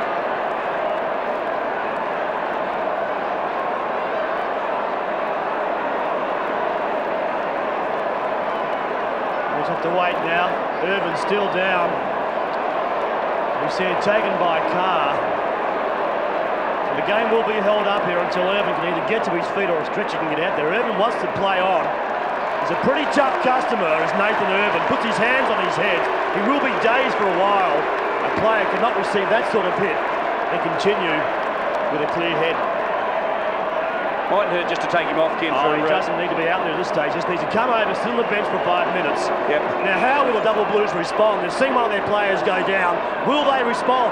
Well, Phil Carman said they're going to play the football. They're not going to play the man, and he is wonky. No doubt about that. The kick was a shocker, and it wouldn't hurt just to take him off, give him a rest, and reset him for the second half.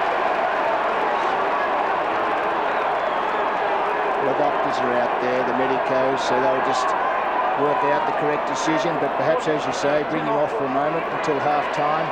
Perhaps put the experienced Richter or perhaps some excitement in a youngster on. Weatherall sold that one beautifully, got one high, but made sure the umpire knew. And the umpire's now right on the spot very quickly, as experienced grand final umpires would be.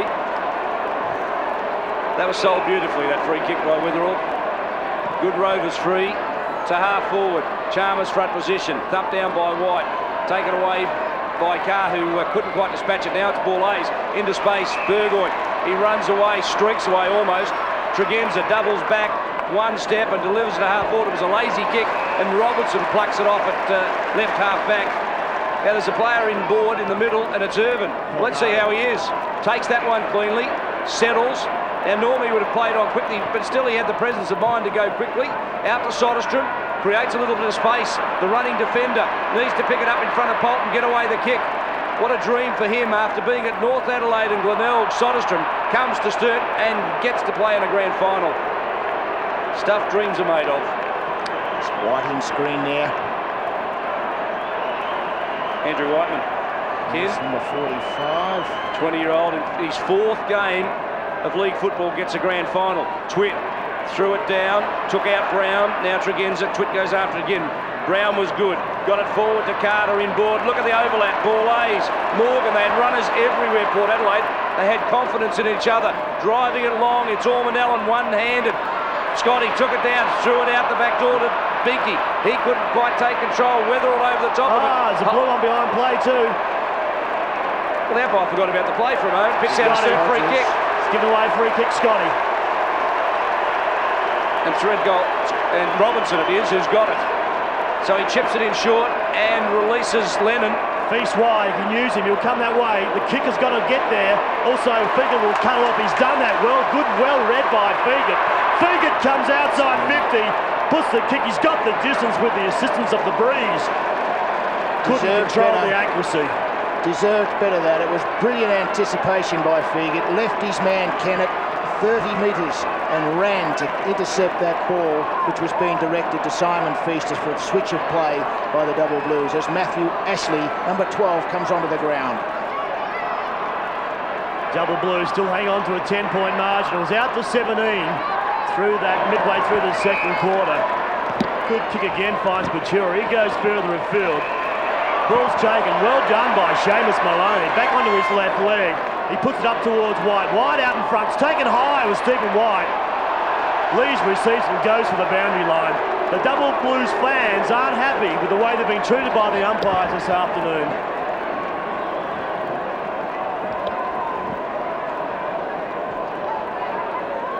From the throw in, Chalmers paddles it down. Borlays got through, hurried the kick into space. Now it's Binky around the corner. Oh, no one home for Port Adelaide, and Weatherall, the gritty little defender. Marks and handballs to Robinson.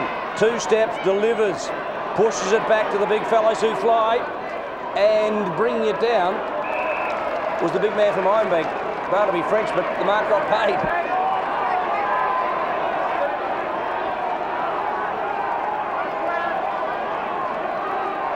Bounce, 23 minutes in, second quarter of the grand final. 32 plays, 22. And still it's a 10-point game. Chalmers, who kicked Port Adelaide's first two. And has been shifted into the ruck, and I think arrested the ascendancy that Sturt was starting to gain midway through this second quarter with dominant midfield possession. Chalmers handballs it out, off the ground was Brown. Kicking in danger, said the Sturt faithful. Feast releases it to Weatherall. Gee, starting to do some running, have some telling touches in this quarter. Weatherall to Irvin, and what great courage. Gee, if they happen to win this fellow will be knighted. Took a hard knock and just kept going. The kick towards Continuary and Burton, just short of the mark. It's Obbs over the top of him. Richter gets him. Continuary comes in, the rubber man. Holds the ball in. Well done, Muffy. Matthew Ashley, 12, and there's Timmy Ginnivan, Port Adelaide's most valuable player in last year's finals, sitting this year in the media and on the bench as well as doing Port Power's ruck work. Just been there so many times, Ginnivan, in winning grand finals. A great captain. Ball's bounce will come out again. Coming across is Geddes.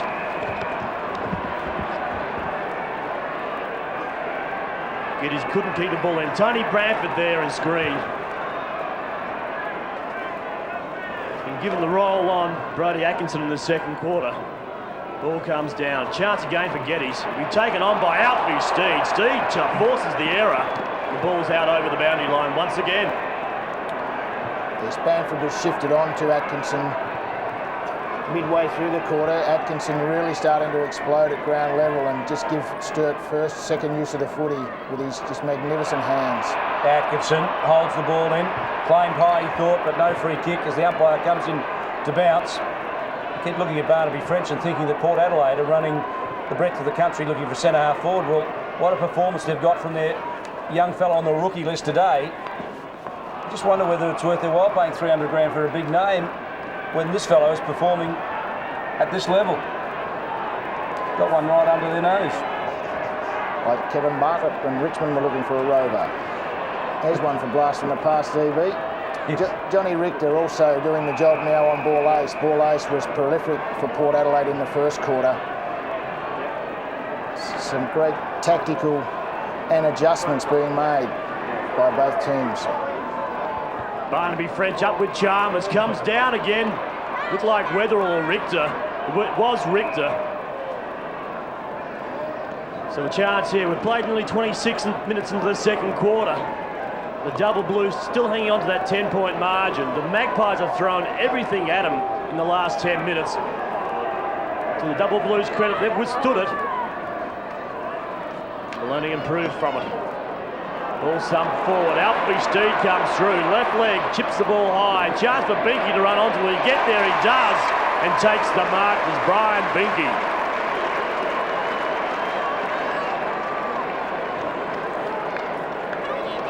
So Binky will kick from the 50-metre line. The northern end here at Football Park. He's had one goal for the afternoon. That was kicked early in the second quarter. We'll line up for his second. So Brian Binky on the 50-metre line, puts it on its way. It's a beautiful kick there by Binky. It's through the middle. That's his second, and that's the Magpies' fourth. They now trail by 4 points. It's the last two goals kicked by the Magpies. Chalmers into the midfield. A couple of tight players tightened up, for example. Atkinson has been curbed, and Binky now playing it with Obst at half forward, registers his first goal. So good coaching by Stephen Williams and the Port Adelaide machine just getting on top as we come into the half-time break. Stephen Williams giving the phone a real workout as we're back to a 4-point margin. This is a tight one. It was 2 points at quarter time and 4 points as we go almost 28 minutes into the second quarter. Stats are so close here, David. I mean, the inside 15 metres, about 24 to Sturt, 22 to Port. That's just how close it is. And with hit-outs in the middle of the ground, 27 to Feast and 24 to the Magpies. So this game really is as close as it seems with that 4-point margin.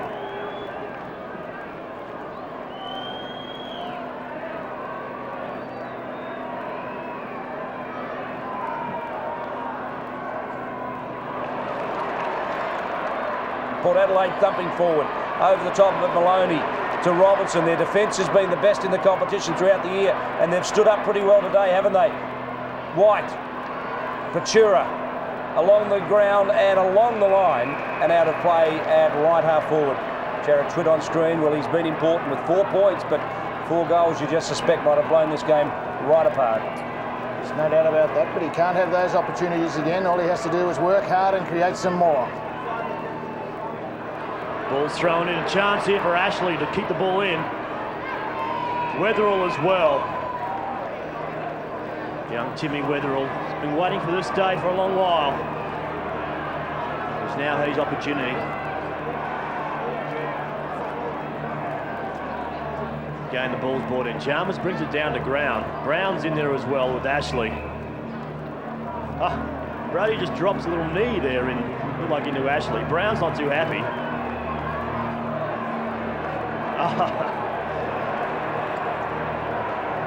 Bit of experience there between David Brown and also Brodie Atkinson. David Brown announcing his retirement from the Port Power team this year. Ashley ducks the head. The umpire couldn't pay the free kick. He has it. Good umpiring. And Ashley and Maloney just have a little bit of a scratch fight there at ground level.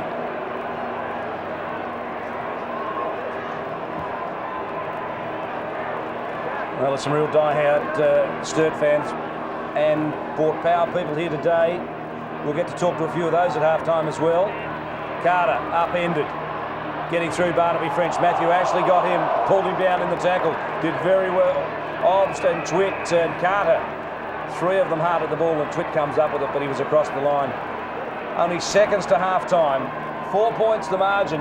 The Double Blues hold the lead as we've gone through 30 minutes. And I think you'll find this will be a tough, hard third quarter as both sides go in at half-time and just reset. You can feel the emotion mark already out there and some tension rising. Atkinson's not happy with Brown with his treatment. Came a little bit late, did Brown.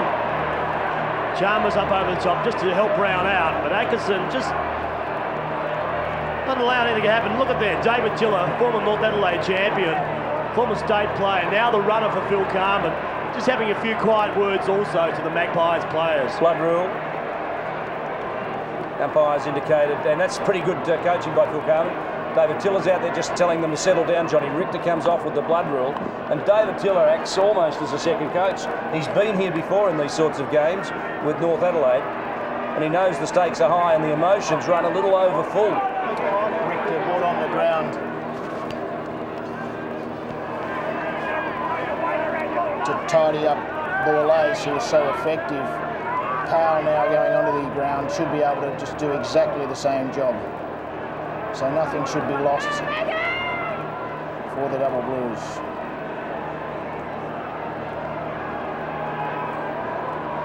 Phil Carman laid the carpet for a tough game. He said that Port Adelaide were just going to try and intimidate the Double Blues physically, and he wasn't going to have any of it. He cited the incident of Lees on Feast and White when they met mid-year and said if they try that tactic, we'll be ready for them, and that's what they do.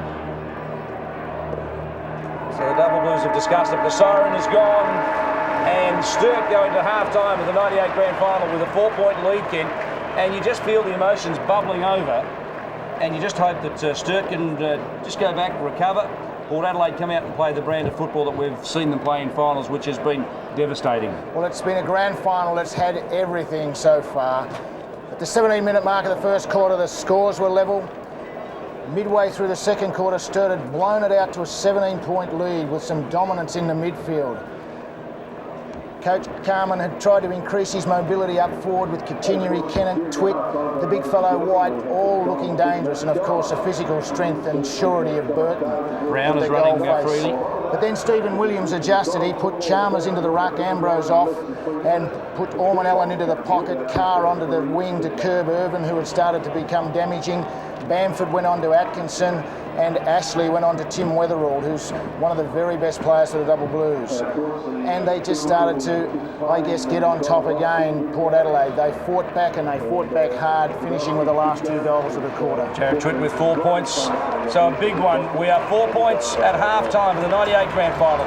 Sturt are 4 goals, 8-32. Port Adelaide are 4-4-28. You're watching the SANFL Grand Final live and exclusive to ABC Sports.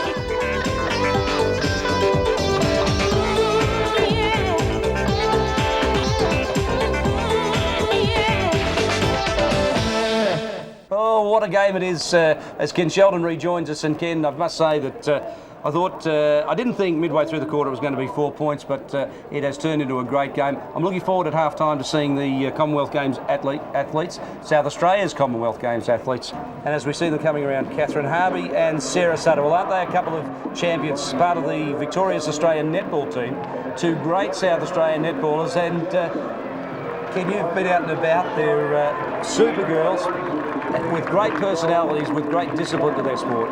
And Jennifer Borlase, Rebecca Sanders, part of the winning team. We also had Elena Burns, who won gold in the 24-kilometre points race and silver in the 3,000-metre individual pursuit. Just fantastic.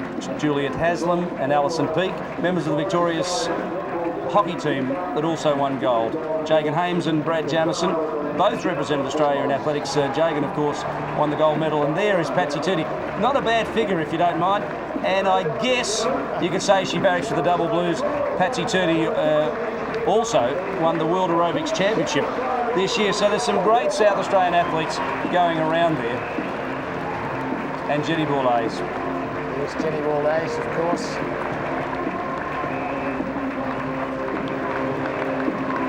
Great bunch of athletes.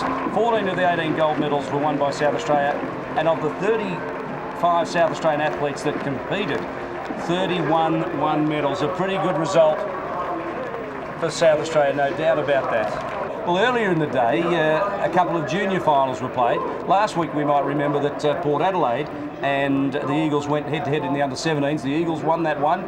The Eagles also won the under-19s game earlier today by 76 points, and in the reserves match Norwood won by 19 points, and Barry Scholl, the captain, accepted the cup on behalf of the Redlegs. And a great moment, Double Blues, who were the minor premiers in the reserves, couldn't quite make it, so Port Adelaide and Norwood fronted up. It was a very close game, that, and Norwood got away with the advantage in the last quarter. Miller playing at centre-half forward, just a couple of vital possessions. Marty Heppel, the two Heppel boys, in fact, were strong in the last moments of the game, and they got away with it, the Redlegs, with a fine, strong finish. Great breeding ground for league football. Norwood this year disappointing, bowing out. There's the Double Blues players just realising now that they're only 2 quarters away from winning their first premiership since 1976. We know that you tipped, Sturt. You were very public in the paper this morning, Mark.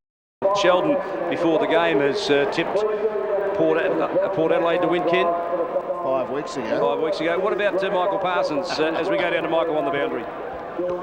Yes, it's just a tight game, isn't it, fellas? You felt that the momentum shifted there, 10 minutes to go in the last quarter. It started to go with the Port Magpies, but I really admired the way the Double Blues stood up. It's in the balance, but I still think that maybe Port Adelaide come the end of the day. All right, now what about weather conditions, Michael? Is it heating up and the wind building up a little bit? That wind is still around. It's not a major influence on the game. It does favour the northern end, maybe a goal in it, but it's still a perfect day for football. As a matter of fact, in the shadows down here, it's quite cool, so the players won't be subject to too much heat. Ideal conditions for a fantastic second half. Well, Michael, you might just have a quick look at the benches and tell us in just a moment who they are. Obviously, both coaches, are you able to do that now? I can do that for you now, David. We're always organised down here. Ashley, Jarks and Morgan will start for the Magpies, and Lang, Richter and Whiteman are going to ride the pine into this second half for the Double Blues. Thank you, Michael. And we're all set here now for the second half. SANFL Grand Final Day, Football Park. It's live and it's exclusive to your ABC. We see the scores there. It was 2 points at the first change. Got a 4-point margin there at half-time. Double Blues, as you heard, are kicking with a slight breeze. Michael Parsons says 1 goal. I was down there at half-time, and it's a bit stronger than that, I do say. Possibly 2, maybe 3. Double Blues need to kick the first goal. Continry comes up with it to Powell. Powell slung off the ball. He kicks it forward. And slung just far enough. He forces the error. As Jared Portman's out of bounds on the full. And as in the first half, one of the great features, I think, of this game has been the man-on-man duels all over the ground. The matchups are, I think, really good. And really the only change that's been made is the tall ruckman for Port Adelaide, and Jux has come off the ground. Chalmers now resuming in ruck. Binky and Hodges forming a two-man tall forward line for Port Adelaide. Bolton over the top of that ball. Couldn't get clear and bustled across the line. Well, statistically, we've seen there's not much inside 50 difference. Sturt have gone inside 26 times, Port Adelaide 22 times. We've got a 4-point ball game. You couldn't ask for anything more in a grand final, but this is the premiership quarter, we know that. Whoever wins this, you might suspect, will go a long way to winning the game. Lennon couldn't quite get there. Lee's on his hammer, just happy to concede the ball across the line. Johnny Richter with his head bandaged. Looks a little more ferocious. Great competitor, Johnny Richter. Tough man. Down to Atkinson. Atkinson gives the ball back. He's missed his target and Weatherall. Butters up again with Bamford. Bamford's first there. The Magpies have a chance here. Back in there again is Weatherall. Atkinson's working overtime out there at the start of this third quarter to just make a bit of amends for his mistake there with the hands, which you don't see too often. This is the engine room with Weatherall of this double blue side. It's a great big heart, an enormous engine. His work rate is fantastic. And it's why he's one of the very best players, if not the best, in the competition. Burgoyne and Continuary at it. I'm interested in Burgoyne's stats, Mark. First quarter, I thought he got away to a flyer. He sort of picked up 4 kicks and a couple of handballs. He's had 3 kicks and 5 handballs in the first quarter. He's only had 1 kick and 1 handball in the second quarter. So Geddes has shut him down. Yeah, good work by Geddes. You see the ball now going towards the Magpies forward line. A bit of a pressure. He gives it the feast. He goes back and wide to find Maloney. Maloney throws it on the boot. Great leap from behind there. Looked like it came from Chalmers. Jumping at everything this afternoon. Across to Twitt. He's eager to get rid of it.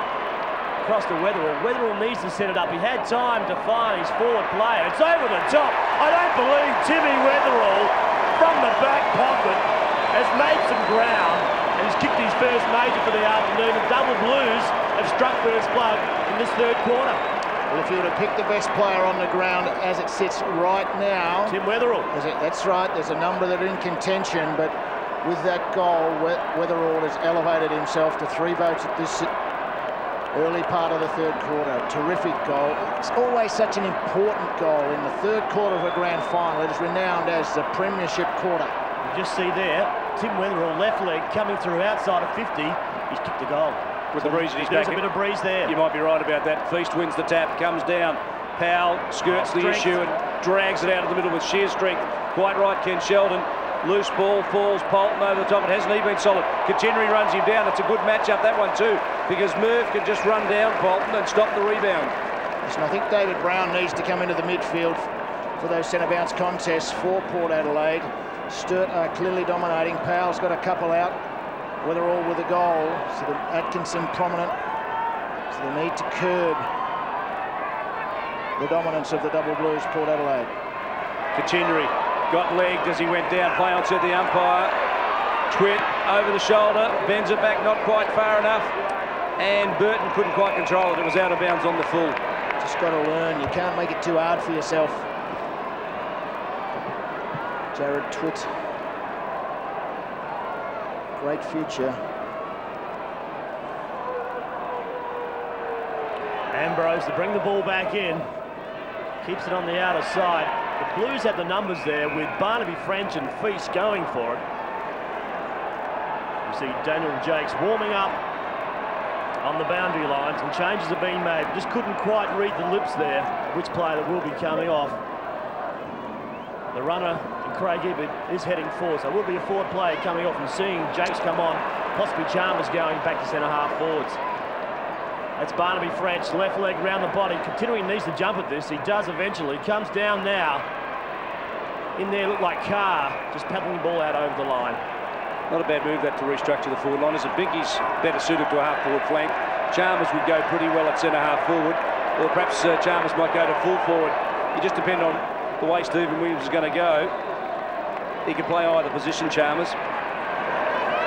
Hodges has come off, Dave, and just interrupt you quickly. Yep. Jackson's come on, so I just think he's running towards the middle of the ground. I think Chalmers will come back to centre-half forward, which might be the best move, because I think that Chalmers has really been the difference in that second quarter. Yes, I thought he resurrected Port Adelaide with his mobility and leadership in that midfield, structured them up well and fed off to his smaller, fleet-footed players. Trent Orman-Allen has gone to full forward. Obviously, they're trying to outpace Chris Threadgold, who's done a great job at full-back. Talk about best players.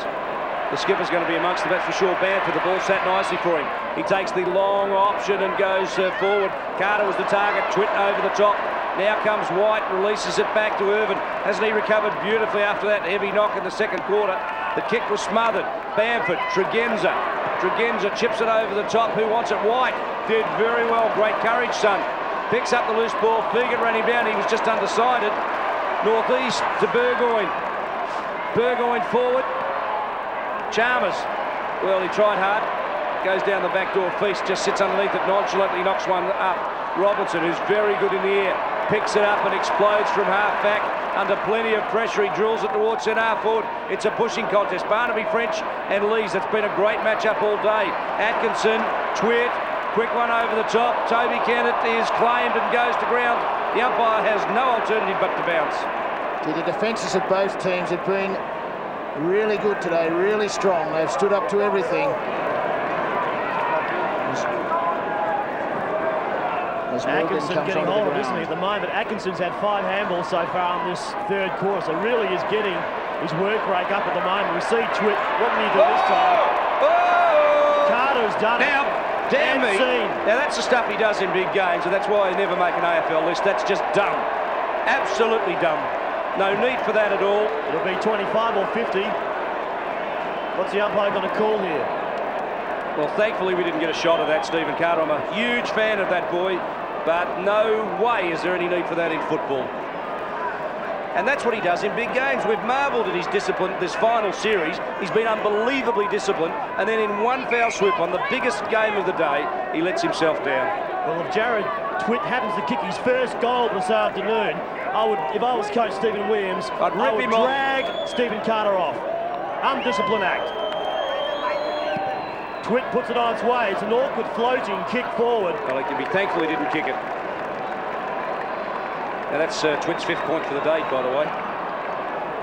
And we did get the oof. Stephen Carter, fair dinkum. He's an enormous talent. Well, let's see how consistent the SANFL is. Jesus. That is unbelievable. Just hate to see a kid with that much potential. He's about to be redrafted. Throw it all away. One stupid act. Tregenza.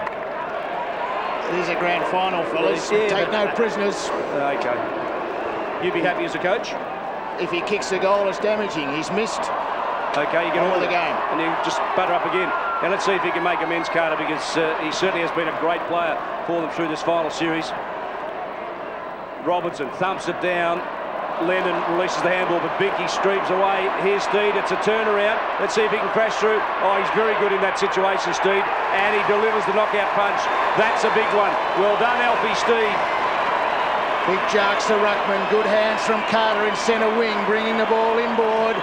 And through the corridor they came, Port Adelaide. Crucial mistake by the Sturt defenders, but Steed here, just watch him, held his strength, held his line, and was able to break through the tackle. Binky over the top. Just watch this again, just keeps his feet on the ground and is able to break through the tackle and then finish off. Back to a 5-point margin here. We're nearly 10 minutes into this third quarter. Ball stumped down. Weatherall misses the kick. Quickly in there was Tregenza. Tregenza gives it to Burgoyne. Burgoyne to Brown. It's up forward. Going high was Binky, but just as good an effort. Coming to ground, number 14 is Scotty Robinson. Threadgold threads it back. Chalmers missed it, running the wrong way. Lennon over the top of him was Carr. Wraps him up. Well, now what about this for a courageous mark? Binky was up, and Robinson, who we know is spectacular in the air, just read it superbly. Yes, both players are supreme aerialists, and Robertson just reading the best, that one there. Just that little more desperation as a defender. And I think he's been in Sturt's better players. He's just doing a reasonable job on Binky, who has been prolific in goals throughout this final series. Powell, claimed by Brown, goes to ground. The umpire says he'll have a bounce, and the Port Adelaide fans don't like it. You can just feel the emotion of this game, and I suspect it's going to be a last quarter belt. Port Adelaide are going to give it everything and try and intimidate Sturt. The double blues are holding up to it so far. Jake stumped this one down. Borlays, quick kick. He's got the important ones today, Borlays. Patura releases it backwards. Geddes, who's had a fine season, towards Twitt, who's really in the game. Carter couldn't quite gather it in. Twitt gets away the kick, but Lees mops up from centre half back. He's really coming into the game now, Lees, and he's being a force. Binky over the top of Steve. They're combining beautifully. Binky will stand and deliver a high ball towards Chalmers. Feast back there was a shepherd, and the umpires let it go. And it was well done by Threadgold, and equally, I suppose, as poor by Chalmers for not really forcing the issue, allowing Feast the easiest of marks. Great kick by Feast there, allowed Irvin to run onto it. Steve's coming at him 100 mile an hour. Weatherall supplies the shepherd. Good work by Tim Weatherall. So a good turnaround by the double blues, and the ball there by Brian Lees is stumped out over the line. Just outside of the 50-metre line here at Football Park. The double blues bench there. Graham Johnston, fabulous Phil Carman. And Michael Weatherall, chairman of selectors. So the Sturt Brains Trust really working overtime, as are Port Adelaide. Carter over the top of the ball. Twitt wraps him up. Goes to ground. Murph Katineri tries to get the ball out. Atkinson attempted to toe poke it, but the umpire will bounce. And Alfie Steed, fellas, who just changed direction of play when Weatherall was coming at him for a shepherd at half back, just seems to be feeling his leg and has gone off for a bit of treatment. Ashley, his replacement. French knocks it down. Good work. Chance of Irvin over. Got the height over it again, so comes to the ground. Weatherall again. Brilliant work. Round his body. Mervyn needs to go for this. He does. He takes the mark. He's paid.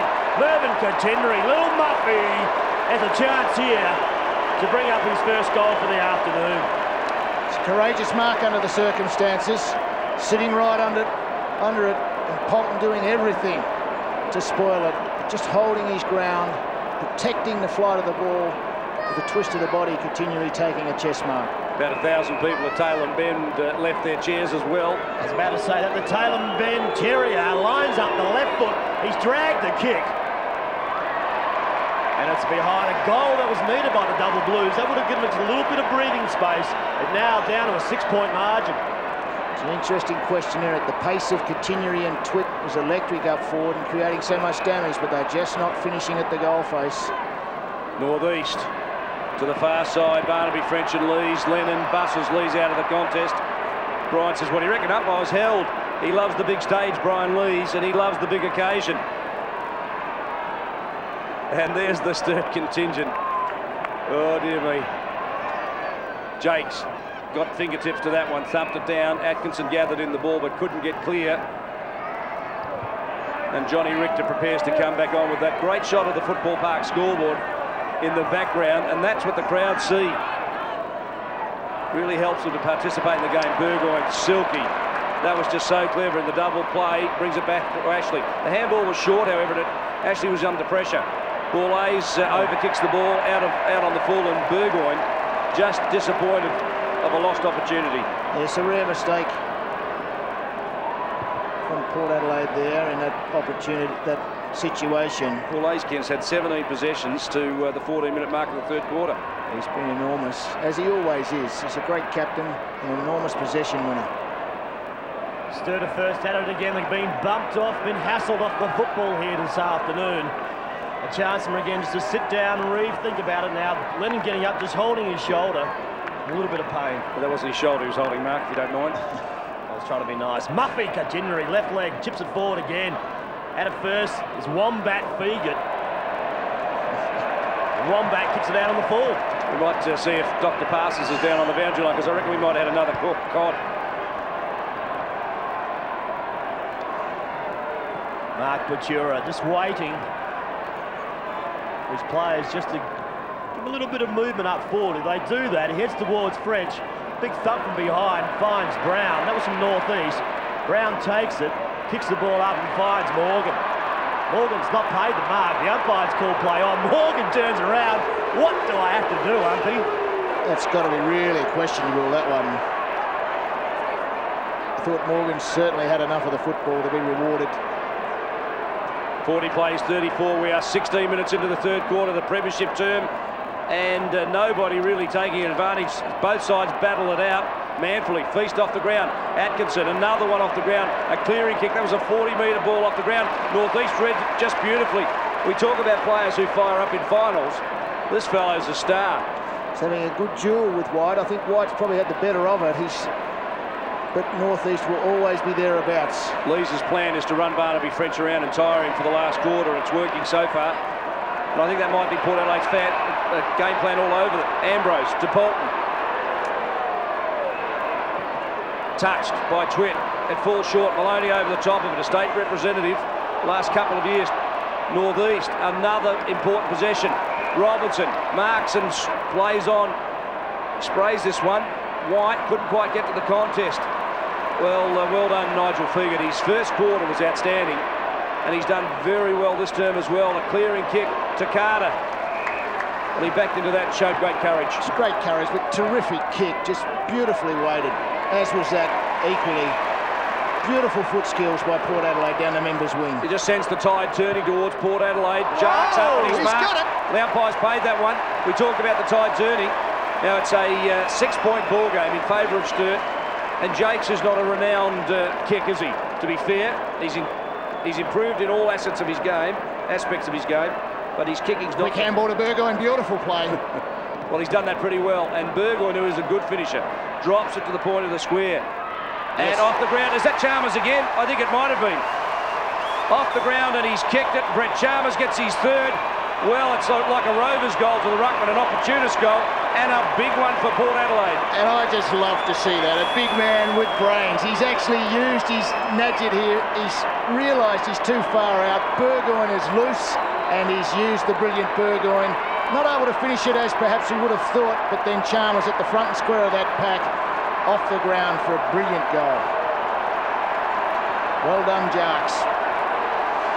18-minute mark in the third quarter. Scores are locked away, 40 apiece. The change has been made again. Matty Power's come off. John Richter's gone on. Toby Kennedy uses his head, knocks the ball forward. Coming through hard there, look like one back Figert again. He's in everything this last quarter. This third quarter, it's just really, this is starting to hot up. Burgoyne again looks brilliant. Goes backwards, runs backwards as fast as he goes forward. Clayton, Ashley, over the top. A chance here for the Magpies. Binky just needs to pick it up, get the ball forward. The error was forced, and the behind is rushed. The disappointment and anxiety on the supporters' face, but finals pressure. They forget about the mental pressure that's out there. Grand finals, they're just different. Say all they like about them, they are different than any other game of the year. Thread goal, there is a prodigious kick. Burgoyne was up and down, couldn't take the mark. Barnaby French, he might be having a run in ruck. Brodie Atkinson couldn't release the ball. Matthew Ashley claimed by Geddes, or was it, or Richter? Stephen Williams goes for the phone. The physical aspect of this game, the tackling, the blocking, the bumping, the body on body has been enormous. Jakes brings the ball inside, was well done. Weatherall switches the direction to play. Oh, this is dangerous. Underneath this one, Binky couldn't quite get there. Robinson read it superbly. Now Richter from the midfield, but the kick was a scrubber, and Carter marks. You like what he's done since he made that error, Ken, don't you? Changed the game. Good call. Comment Ken Sheldon towards the 50-metre line. Big fly up at the back of the pack. Morgan flicks it off to Chalmers. He's already kicked 3 goals. He misses this time. It's a point, but an important point. They're 2 points up, and we are 20 minutes into the third quarter. And that's what happens in finals. Like Carter has been there so many times. He made a decision. It worked in Port Adelaide's favour. Had Twitt been accurate, it could have so easily gone the other way, with a big gap in the game at that stage. As we go down to the boundary, and Michael Parsons. Yeah, and with me is Shannon Cook. And Shannon, you get the feeling that the momentum's starting to run the Magpies' way. Yeah, I think it is. You know, obviously Sturt have only had 1 game in the last month, and yeah, I think it might sort of start to catch up with them. So, you know, if the Magpies can just keep working the game plan and play one-on-one, you know, it could work to our favour. Fantastic, thanks Shannon. Bolton takes it over the line. Good tackle from behind by Mervyn Continuary. The free kick's been given here. No, it hasn't. Umpire just coming in, having a bit of a talk there to Scotty Robinson. The ball's thrown in. Members wing. Jakes just gets rid of Barnaby French. Couldn't take it. The ball's kicked by Getty up forward again. From behind was the camp premier. Lennon's taken. Great work by Nigel Fegan. Just to stop the run there from Bruce Lennon. It's the half-back line of Port Adelaide.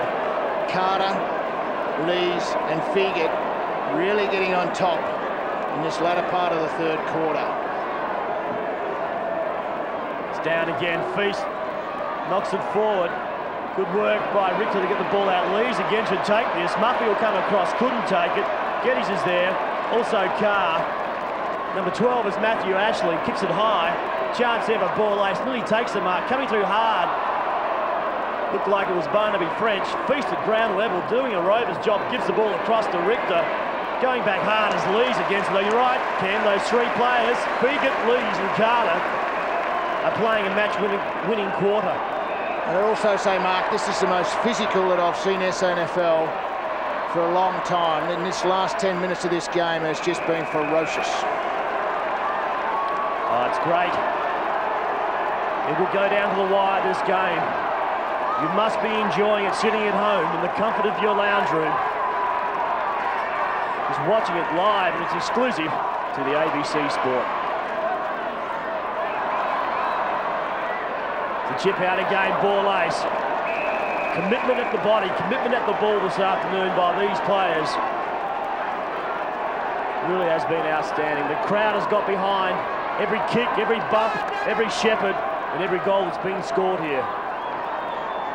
French takes it to Richter. Richter again is forced to kick the ball quickly. Great work by Carr. Great courage. He's taken on, realised he had to run on. Bamford should receive the free kick. He does. Well done, Tommy Carr. Quickly. Tommy Carr, his body in line with the footy. Going back hard was Maloney. Knew Binky was coming at him. Some good work here. Chance to clear it. Brown from behind will get taken off. Umpires there quickly. Feast has got it. Half forward flank. Quick kick forward out in front of Burton. Burton nearly takes it. Pachura does now. Pachura outside of 50, puts it on its way. The back is White. White nearly takes it over the top. Couldn't grab it. And through for a behind. So a 1 point margin here. We've played 23.5 minutes into this third quarter. That's why Northeast is such a great defender, just pushing back hard into his opponent and just knocking the arms out of sync of his defender, the ball then coming to the ground. Well, this is what you would have wanted, a 1 point ball game for a Sturt and Port Adelaide grand final. The last one was 41 points. Rick Davies dominated it. And we hoped and prayed for a close one. Well, we've got it. Stay with us on ABC Sport. We'll be live right to the finish and the presentations. As Ambrose goes wide, Morgan underneath this one. Marks. Kennett stands the mark, and Port Adelaide, you can just feel, tried to slow it down and go in and reset to use the breeze in the final quarter. Fegan slows it down again. They are a disciplined unit, this Port Adelaide outfit. So Nigel Fegan bombs one towards half forward. Barnaby French from the back brings it down. Ball ace had the kick smothered by French, and across the line it goes for another throw-in. And the stress showing on the coach of Phil Carman and Mocker Dunstan.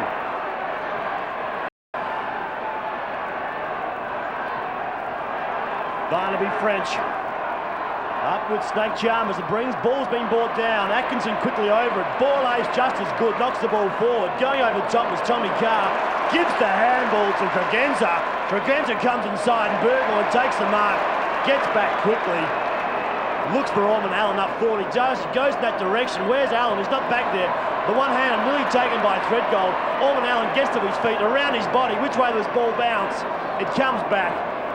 Not far enough. And through for another behind. So a 2 point margin to the Magpies. As we're going to be minutes away from the siren here to finish this third quarter. It was 2 points at quarter time, 4 points at half time. There's been nothing in it the entire game. Some people thought Sturt might not have the match hardness in recent weeks, or perhaps Port Adelaide were overcooked after 3 big elimination finals, but this is a beauty in perfect conditions. Atkinson to Toby Kennett, who had some important parts of the game in the first quarter. Drifted out in the second, goes long towards the goal. It's running, but through for a point. So luck playing a little bit in this final. I think a reflection of just how strong that wind might be. It's only minimal, but perhaps 1 or 2 goals to the left of screen would be a fair call. That kick really did carry and then bounced on. Jared Bolton takes it. He's got Tregenza in the middle of the ground. He goes in that direction. Tregenza quickly gets the ball moving. He's got Carter who's come forward. Great mark again by Carter.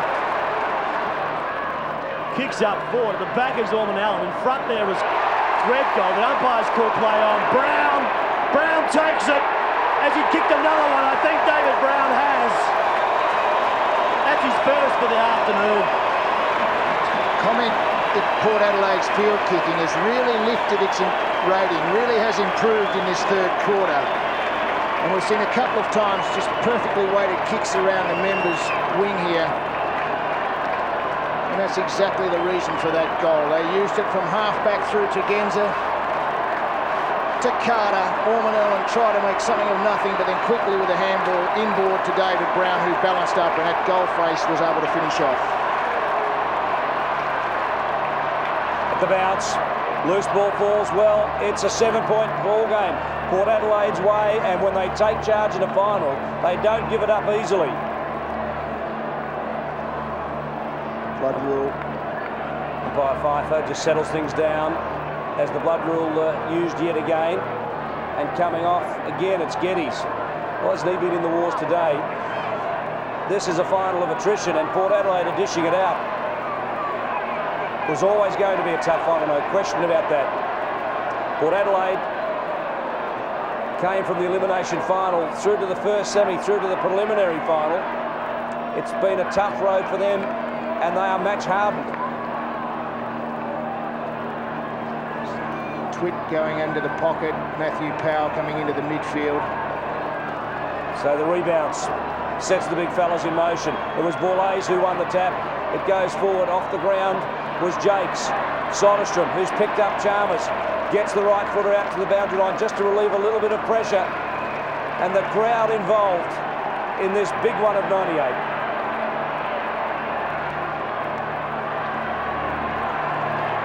As Port Adelaide have responded, they've restructured their forward line midway through this quarter. Chalmers went into the key forward position, allowing Binky to become the floating third tall in their forward line.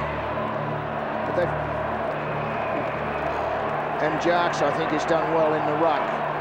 Orman Allen is playing as a tall at full forward.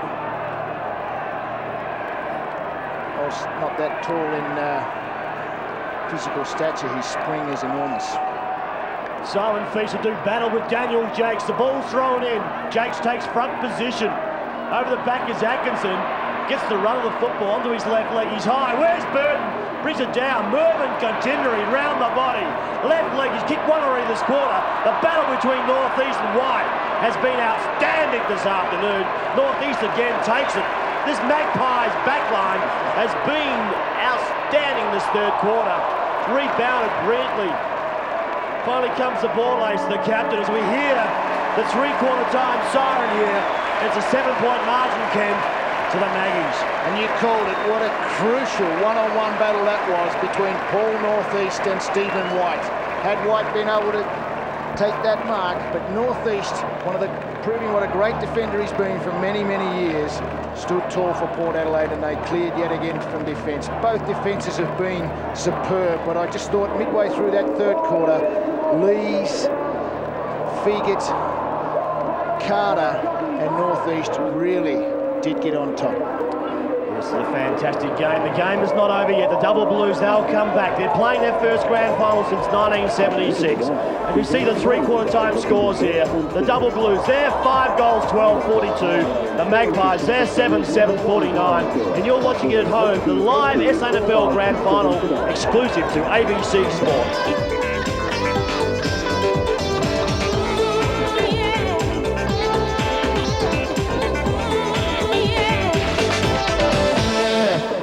Well, I hope you're enjoying this at home. It's a 7-point ball game at three-quarter time as Phil Rogers, our victorious Olympian, joins us. Phil, you weren't in the cavalcade at half-time, but a silver medal in Kuala Lumpur was good enough for us. That was my problem. It was a silver in KO and didn't quite crack me for the motorcade here, unfortunately. I needed a gold, but no, well, I'm here enjoying the game. That's the main thing. You're a Port Adelaide fan? That's for sure, yep. Grandpa Rogers, a life member of Port Adelaide, so I've been brought up on it right from day one. And you reckon they were pretty good in the third quarter? Third quarter was good, certainly got us in front. We're 7 points up. Looking forward to the last quarter. I think we'll get across the line. Now, Phil, Kuala Lumpur, great games for Australia. It was good, yeah. We had a good time. The swim team did very well, 23 gold. You certainly can't ask for any more than that. And last weekend, you won the Australian 100-metre championship. Yep, short course championships over in Perth last weekend. That was good for me. I probably swam a little bit better last weekend than what I did in KL, so we'll learn from that and go on to the next one. I remember a couple of those great bronze swims in the 92 and the 96 Olympics. They are etched in my memory. They must be part of yours as well. Yeah, I'm the old man of the Australian swim team now. I've been around for a few years, but I'd love to go to 2000. That's my next goal, and see if I can make it 3 Olympics. Well, we wish you all the best in the Olympics, and I don't think there'll be too many Sturt fans wishing you all the best, but I know the Port ones are. All the best as we go down to Michael Parsons on the boundary. Thanks, David. Yes, again with me, Shannon Corcoran. Shannon, Magpies are starting to look all right with a restructured forward line. Yeah, look, I think you're right. I think that, as I said earlier, they were just trying to make it a one-on-one contest all around the ground and try and get the momentum out of the midfield, which I think started to happen there in that third quarter. And Alfie Steed came off. Does he hurt his leg, or has he just come off for a little rest there? No, he just had a little bit of cramp. So Alfie will be back on in the last quarter, I'd imagine, and hopefully add a bit of bite around the pack, which should be good. All right, we'll look forward to watching that last quarter. Thanks, David. No worries, Michael. And we all thought that when Timmy Weatherald snapped that great goal for the Double Blues that they were away and running, but Port Adelaide had other ideas.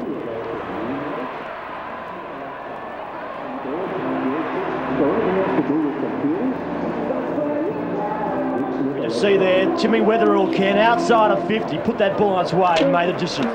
Twit, he's had his chances this afternoon. Yes, really hasn't capitalised. There's the coat hanger there from Carter, but it's all in the spirit of a final, I suppose. And it worked in Port Adelaide's favour because Twit missed the goal, which was the resultant from the free kick against Carter. It rebounded the other end, Steed gold. And Port Adelaide kicked 3 in a row from that moment on. Great mark there by Robinson going back with Binky. Really has been a great duel between those two players this afternoon. There's Daniel Jakes, the ruckman come centre-half forward. And a great goal by Chalmers. That's his first for the afternoon. As we go to the three-quarter time scoreboard, and it shows Sturt 5-12, Port Adelaide 7 goals 7. Goal kickers mark Port Adelaide. Chalmers has been important. Yeah, Chalmers with his 3 goals up there, up to three-quarter time. He got 1 or 2 in the first and 1 in the third. But for Sturt and Burton with this too, and Kennett, Weatherall and Irvin with their singles. I mean, Binky as well, you can't leave him out. He's kicked 2 goals as well. So, but that's been a great duel, I think, in between Binky and also Robinson. And just statistically, Ken, I mean, it's been that close all afternoon, up to three-quarter time. Yes, it has. And Sturt have got away in spurts with their dominance in the midfield. But Port Adelaide have just, to me, looked a little bit better across half-back, and their half-forward line has manufactured 3 goals from both, 5 goals, I should say, in total from Binky and Chalmers.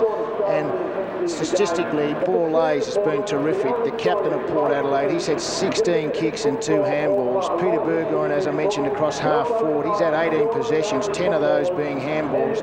And across the midfield, you've had Brown and Trekenza with 17 apiece, whilst in defence, some strong running play from Polton and Fegert with 14 apiece. For Sturt, Weatherall, as we called, 18 possessions. Atkinson, he's always there, 6 and 12. Feast, Robinson, Irvin, Patura and Continuary all featuring high. A tight one, 7 points. There was only 2 and 4 points in it in the other break. 7 points now. Port have the breeze, and you'd have to say, the way they're playing, they are favourites at this point.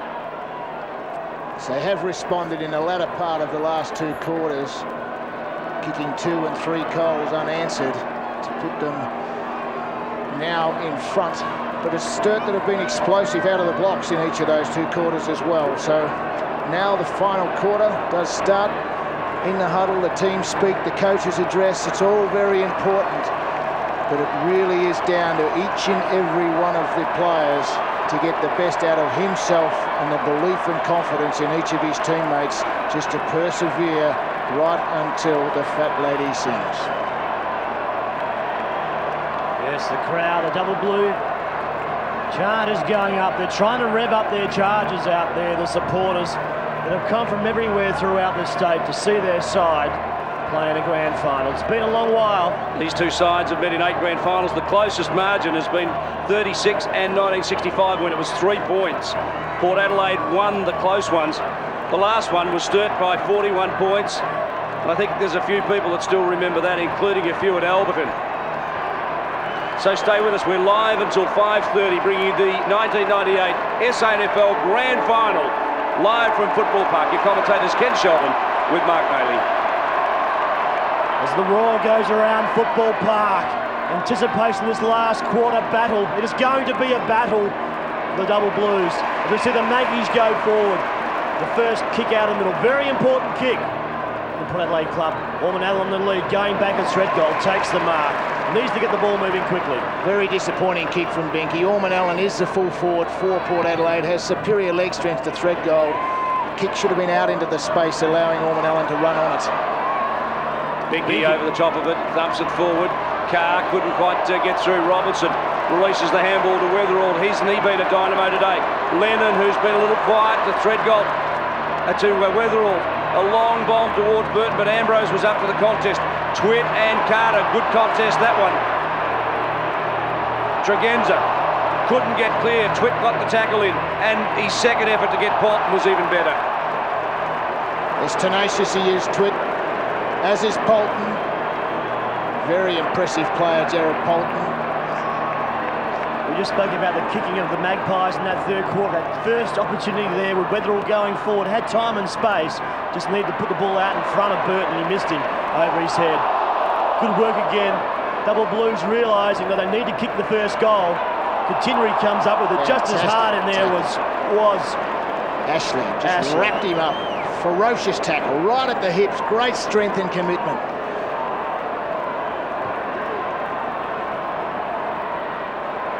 French tries to thump the ball forward. Brown over the top, Continuary over the top of him, coming in as Carter, taken by French and thrown to the ground once again.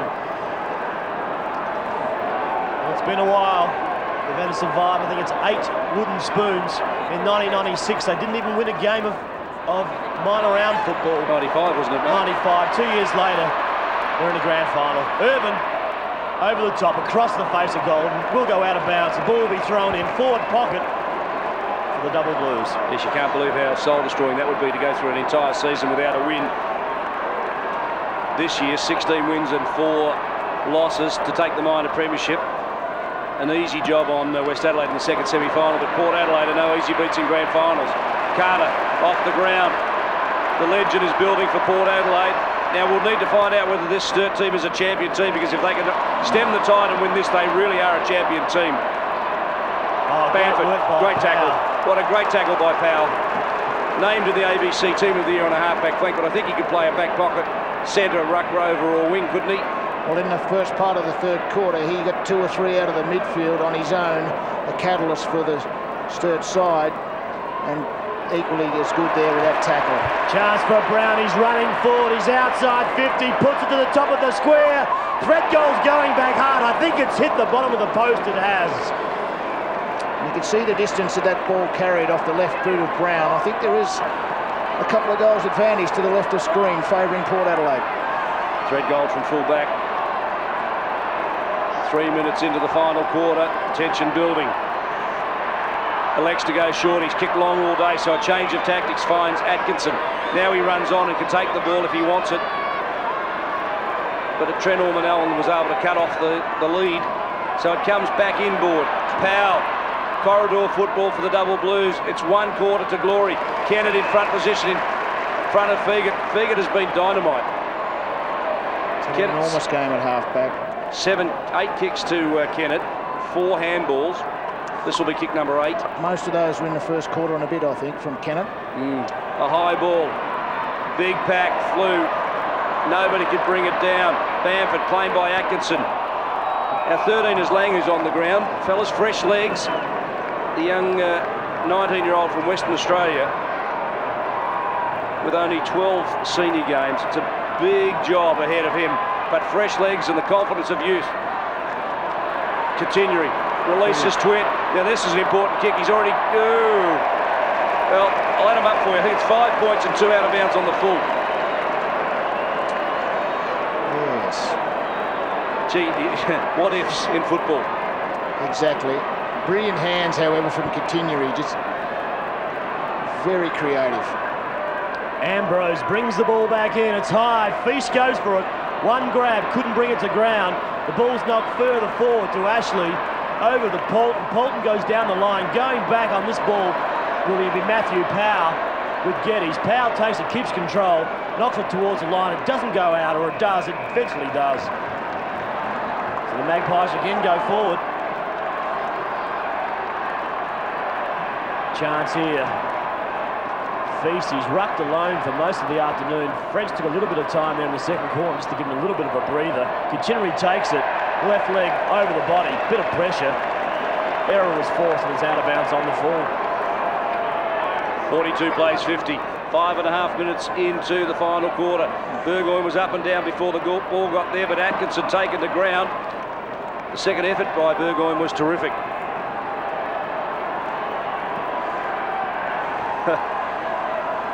Well, this is the way they should be played. Tough and hard. Feast. Geddes dribbles it across the line. They're just unrelenting, Port Adelaide, aren't they? An enormous football club, no doubt about that.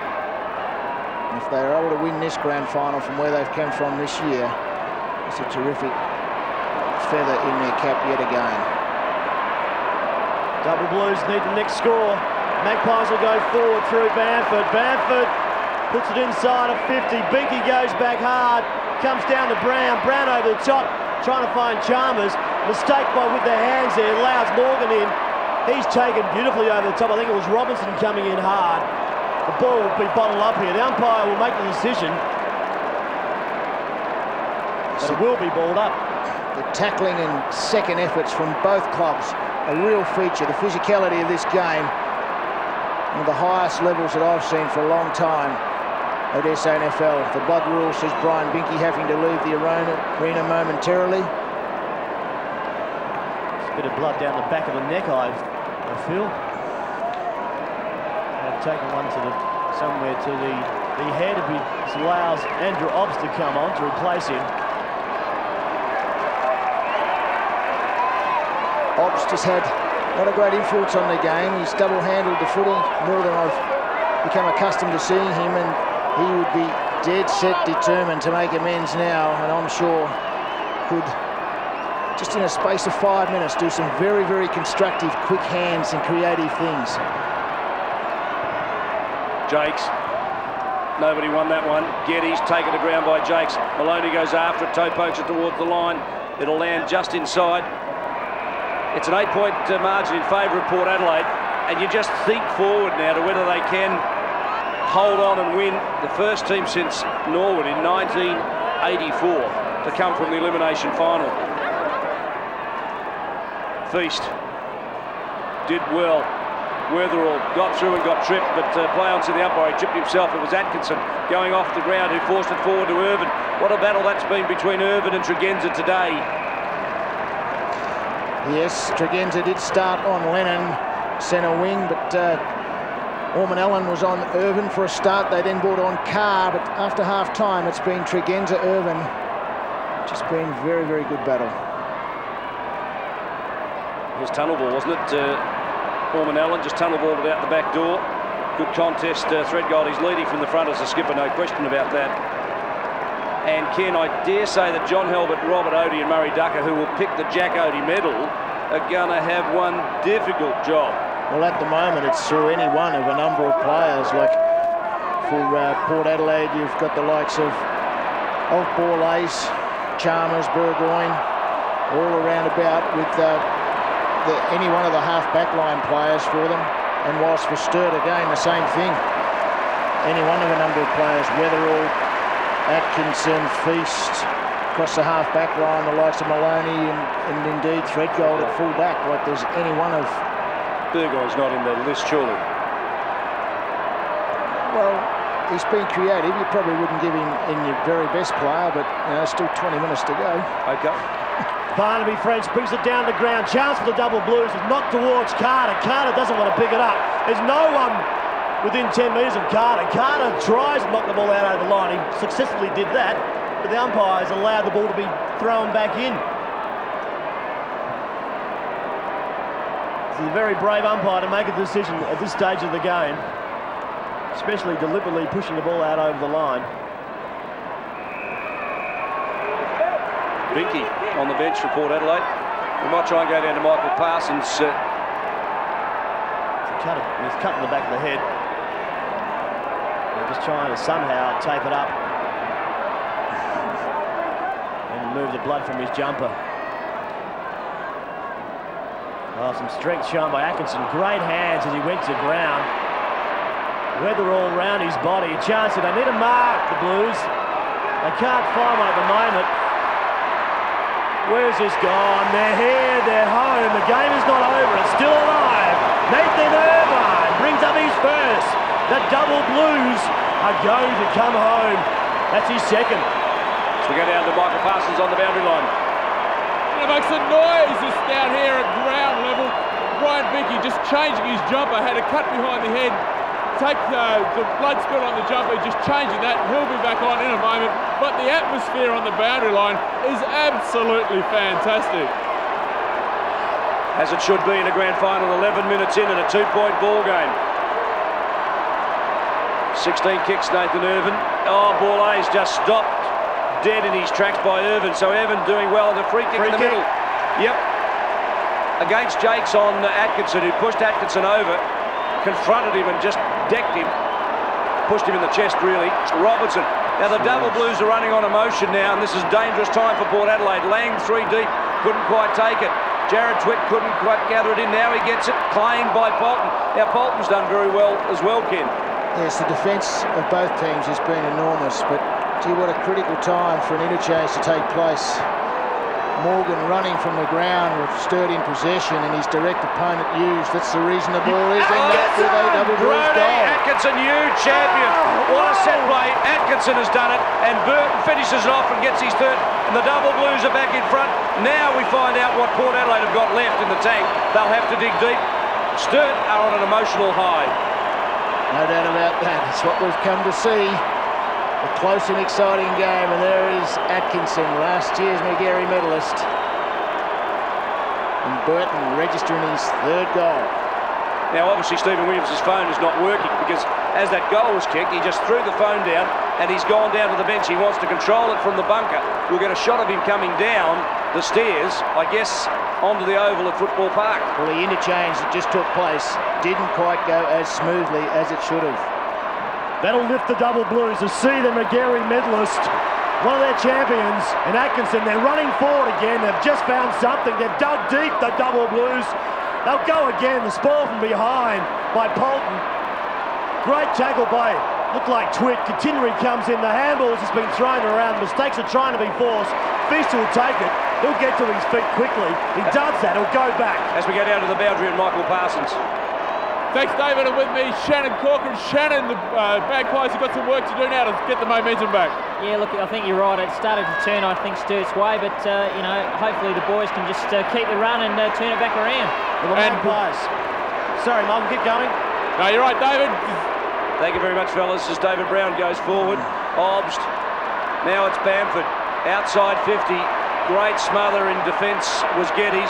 Bamford with the long clearing handball into space. Obst steadies, one step and goes towards goal. Oh, he's kicked it. That is a big goal in a grand final, Obst. It is a big goal. Obst is only, I think, his third or fourth possession for the game, but none more critical than that. Probably the most experienced player on the ground, summed it up, wrapped it up, received the handball. Look at this. Slotted it through from the angle. The lead changes yet again in this grand final. The Snake Charmers have been moved onto the football. Big Daniel Jakes has come on. Alfie Steve's come onto a half-forward flank. Binky's gone to centre half-forward. The changes are still being made by Stephen Williams. Let's see the double Blues, see if they can respond again. Chalmers, quick kick out of the centre, goes high. Burgoyne, Brown's there with Powell.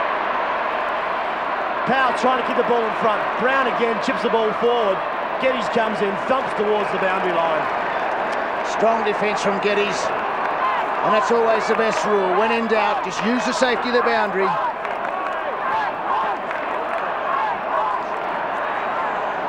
From the throw-in, Feast opposed to Chalmers. Chalmers it was who won the tap. It goes down the throat of Geddes, who couldn't get clear of Steve. Free kick, Port Adelaide. The umpire said it's a free. Made no attempt to get rid of it and had prior opportunity. That's the ruling. So Alfie Steed, who's worked so very hard through these finals, he can forget that wonderful 5-goal performance against Norwood in the first semi-final. It was spectacular. A high bomb towards full forward, big fly, Obstoy had a big fly in 2 hands, couldn't bring it down. Trent Ormanellen over the top of it. Binky gathers in the ball, comes around this way, that way, concedes the handball, but stolen away. It's in a neutral situation here, the ball in. Port Adelaide should be able to manufacture something here and open up the goal face. Starting to get into it. Atkinson again, he's got space in front of it. Steve couldn't take him as he ran through. A little bit of pace there shown by Atkinson. Kicks the ball forward. Oh, the mistake has been forced here. Couldn't be picked up by Big Barnaby French. Coming across was Carr.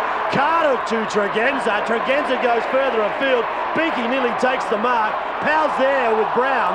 Umpire again looking at his whistle. Does he blow or doesn't he? This time he doesn't. The ball will be thrown in. If we see Whiteman coming on, the player coming off, I'm just trying to pick him up. I think it'll be Mark Soderstrom. Soderstrom off for Whiteman as Continuary. That explosive pace goes forward. Now he's picked up Tregenza and just bustled him off the ball. And the umpire said it was a push in the back. Yes, and rightly so. Explosive out of half-back though, and both the last 2 ball-ins have been Sturt through Atkinson and Continuary. But Port Adelaide have been able to intercept and chop it off at midfield. Well, this is one of the great grand finals of modern time. And Chalmers have always been important. We think back to last year. Huge kick of the footy, David. And have to go close to putting this right into the goal square. Big talk. Where Binky... It's going through his mind, isn't it? Drop punt, I think he's decided on. He's going to lob it in the square. Or to the sweet spot. Look at that free kick. No, he went for it. He absolutely went for it. Now, it's all or nothing time though, isn't it? It is. And you can't blame him for that. Unfortunately, it was nothing. But wouldn't it have been spectacular if it had been all? Well, over 10 minutes in this last quarter remaining in this game. So still plenty of time for the Double Blues. They're down by 2 points. It's high. Feast is in there. With him was also Chalmers. Burton somehow has come down from full forward to give the contest. Well, it's in these situations where every player has got use his football acumen, his football intelligence to exploit his opposition as well as being able to be defensive. Like, you can't be the player that lets your man get the ball and a free access to goal, but you've got to try and outsmart him as well. Bamford goes towards goal. Oh, well, the goal umpire leans back and says, oh, team lifter. Port Adelaide through Bamford. Bamford bangs it through and gets his first. 9 kicks, 7 handballs. I don't think there's been a kick or a handball or anything that he's done that's been more damaging than that today. Now, whilst he hasn't been spectacular, Bamford, he's been thereabouts all day, starting in the midfield on Richter, then given a job on Atkinson in the second quarter, and thereabouts all day. But that, a very special goal. Out to an 8-point margin. The ball be bounced. Chalmers, Barnaby French. Continuary comes up with it, goes to ground. The ball chips out to Bamford again. Urban's in there. The Magpies now have got their tails up. Ops around his body. He's found Binky. Binky takes the mark and make it 25 metres as well. Simply a game of percentages in this situation. Obst using all of his experience, just forcing the ball forward and into the hole. Binky had read it so very, very well. Third goal from half forward, combining at centre half forward. They are a professional club, aren't they? Well, when the chips are down, you've just got to keep persevering. Binky. Look at the fleet off the side of the boot Binky's kick has. It's gone through for a behind. That really would have sealed it for the Magpies this afternoon. The 19.5-minute mark. You talk playing the percentages, Mark. His approach to goal was nothing like we've become accustomed to seeing. Treadgold goes long. Barnaby French up and down. Claims the mark, but the umpire doesn't agree with him. Now he's had a very tough day today and worked manfully. Yes, French not high in possessions, but certainly thereabouts in his team's better players. Dumps it down. He's had 29 hit-outs again, so he's certainly been dominating the air. He's only had 4 kicks, 6 handballs and 1 mark, but his ruck work's been terrific. Backs up what we said. Oh, yes, you did. Chalmers thumps it down. Port by 9 points, 20.5 minutes into the final quarter of the 1998 SANFL Grand Final, coming to you live through the ABC network. I don't think in recent years we've seen one as good as this. 84, I think, was probably the last big one, wasn't it, when Norwood got up and won. Powell crashes through. Gee, he's strong. He's like a bull. Just goes hard at it. Maloney. Now this is what they've needed. They've needed their running halfback flankers to be running halfback flankers. Towards half forward. Feast off hands. Lees. Claimed by Lennon. Ambrose slides into the ball and tries to get it away, but there's a free kick, said the umpire. It's going to Ambrose. Richard Ambrose will take it, just settling things down now, just controlling the football. He's got Binky moving towards the grandstand. That's the direction that he points his finger towards. It's a high ball by Binky over the back. Mark nearly taken in the pack by Robinson. And again, the Double Blues need a score. Time is running out. Will it be another premiership to the Magpies? Or can the Double Blues get back with about 8 minutes to go? Weatherall, quick hands across to Richter. He's running out of legs. Is Johnny Richter, taken by one player, puts the ball on the ground, was holding the ball. The umpire's letting it play. Weatherall comes in to assist. It's taken by Fegan. Well, the umpire was on the blind side of that. Everyone here in the members' stand could clearly see it was a clear case of holding the ball, but the umpire couldn't see it because of players' bodies in the live vision. Carter through to half forward. Matthew Ashley. He goes to half forward. Oh, it's got it. Beaky. It's paid. He won't miss this one. Had a sider before. And Binky, acting now as a third tall in the forward line, has just changed his play, dropping back into the holes, and Port Adelaide are picking him up well with their vision. 37 goals for the year. Binky will take out the club leading goal kicker award.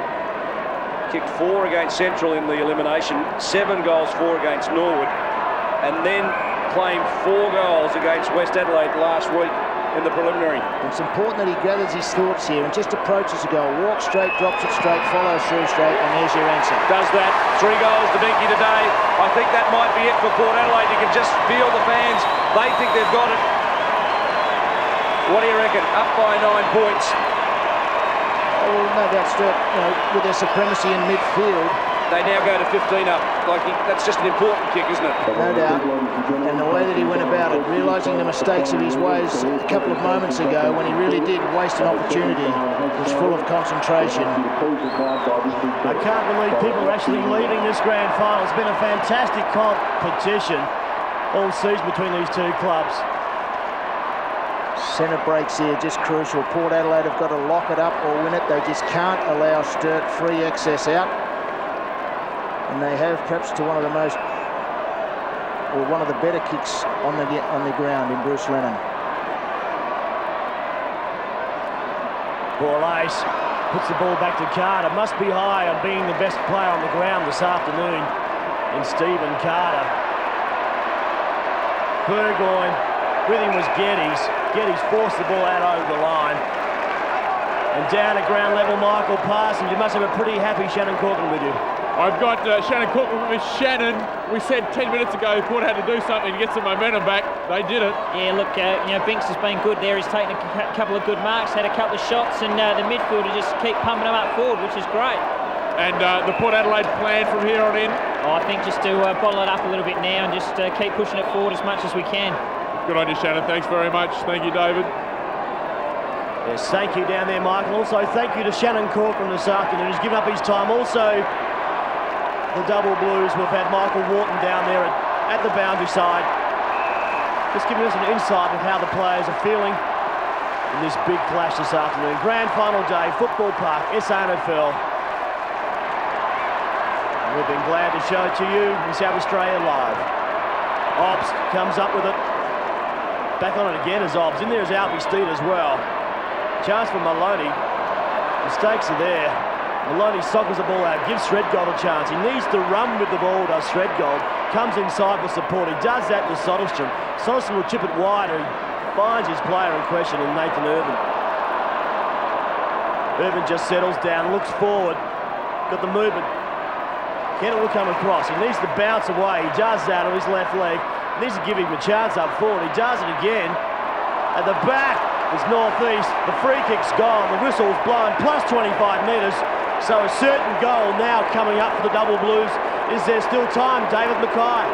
I don't think so. I think Port Adelaide are way too professional in this situation, and they will be the first team since Norwood in 1984 to win a grand final from the elimination final. The Redlegs did it from 5th.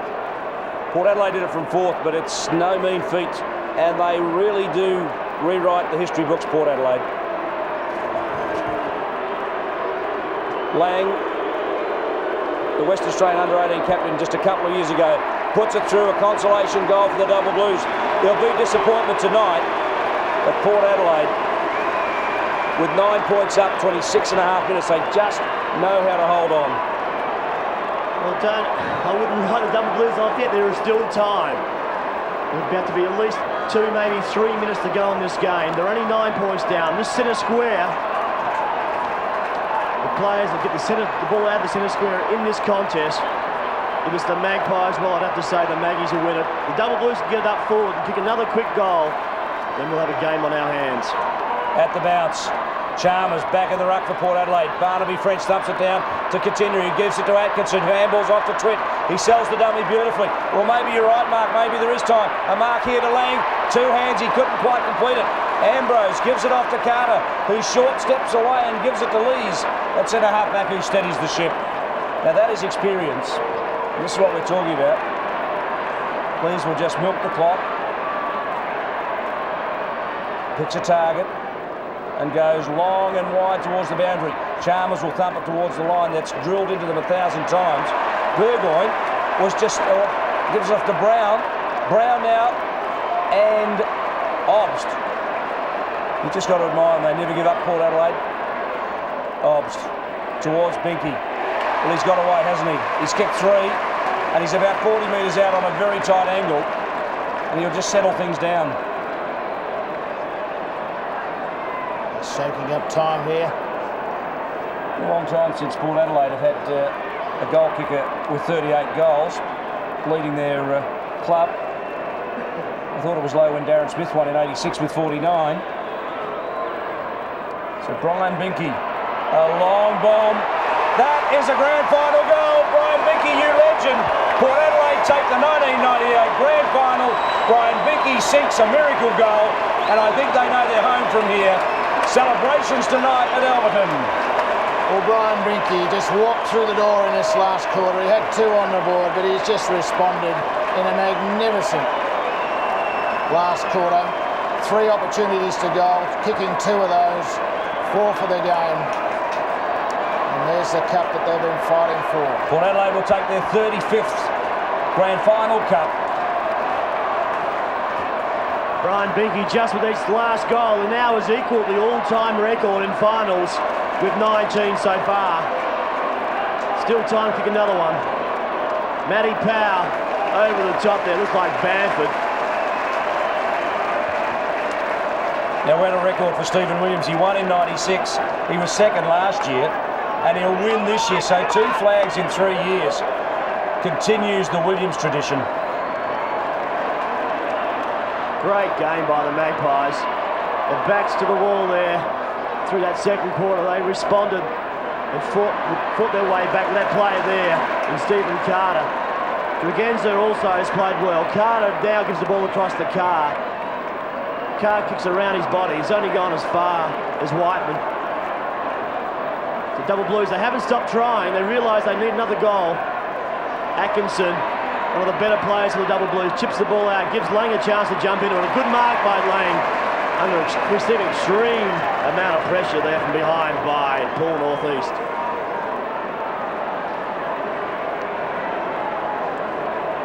"29 minutes in. If you're a Sturt supporter, you could still dare to dream, couldn't you?" 15-point margin. This will bring it back to 9 points again, but time is running out. Lang has slipped it out. He's released it and he's kicked the goal. That's Adam Lang's second.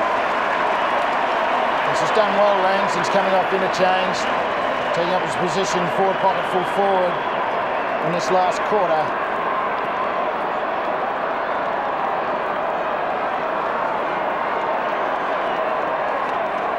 So 9 points the margin in favour of Port Adelaide. We're 30.5 minutes into the 1998 Grand Final. The Magpies look like they'll hold on, but Sturt have been gallant in this Grand Final and right throughout the season. Chalmers, Barnaby French thumps it down. Katinri couldn't get it. Atkinson working hard, flips it out to Irvin, who misses it. Atkinson again. A high ball comes from Weatherall. Feast, one step. Lees thumps away from behind. Katinri wrapped up by Chalmers and Hobbs. And the ball goes to ground and the umpire says, "Fellas, I'll have a bounce." Well, the Port Adelaide bench with Scotty Hodges, Daddy Jakes, and in the foreground you can feel for Darren Smith, who was out suspended today, announced his retirement during the week. After 343 games, Darren Smith equals Greg Phillips as the second highest game player behind Russell Ebert, who has played 392 games. Katinri dragged off the ball. Play on, said the umpire, is there a free? It's a free kick, says the ump. Katinri from half forward. Plays it on quickly, a high bomb. Who could get there? Lang, one-handed attempt. Offhand it was Maloney, down from defence, tried to crash through and couldn't. Port Adelaide were a brick wall and stopped him dead.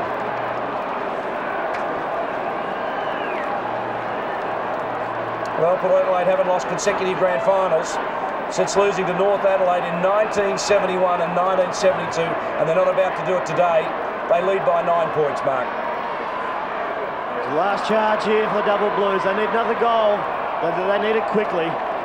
It's a 32-minute mark on this last quarter. The siren can only be seconds away. We see Wombat Fegert outstanding in that third quarter, along with Brian Lees and Stephen Carter and Paul Northeast in the last line. Over the top is Jared Poulton.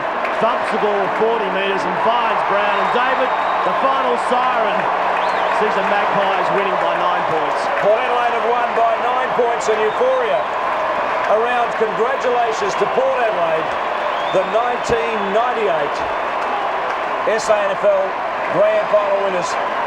Stephen Williams, the coach, congratulated his players around. We'll try and go down to Michael Parsons, see if he can just grab a hold of Stephen quickly before he runs off. He said, "No, won't talk to us." Fair enough, Ken. Tell us your best players as Brian Lee celebrates. We might just enjoy the pictures and we'll go with your best players. Well, there were many good players on both teams in an epic game of football. I thought Paul Ace, the captain of the Port Adelaide side in the midfield, was just terrific all day. He's a very unnoticeable player, but just gains possession after possession and just organises his troops brilliantly.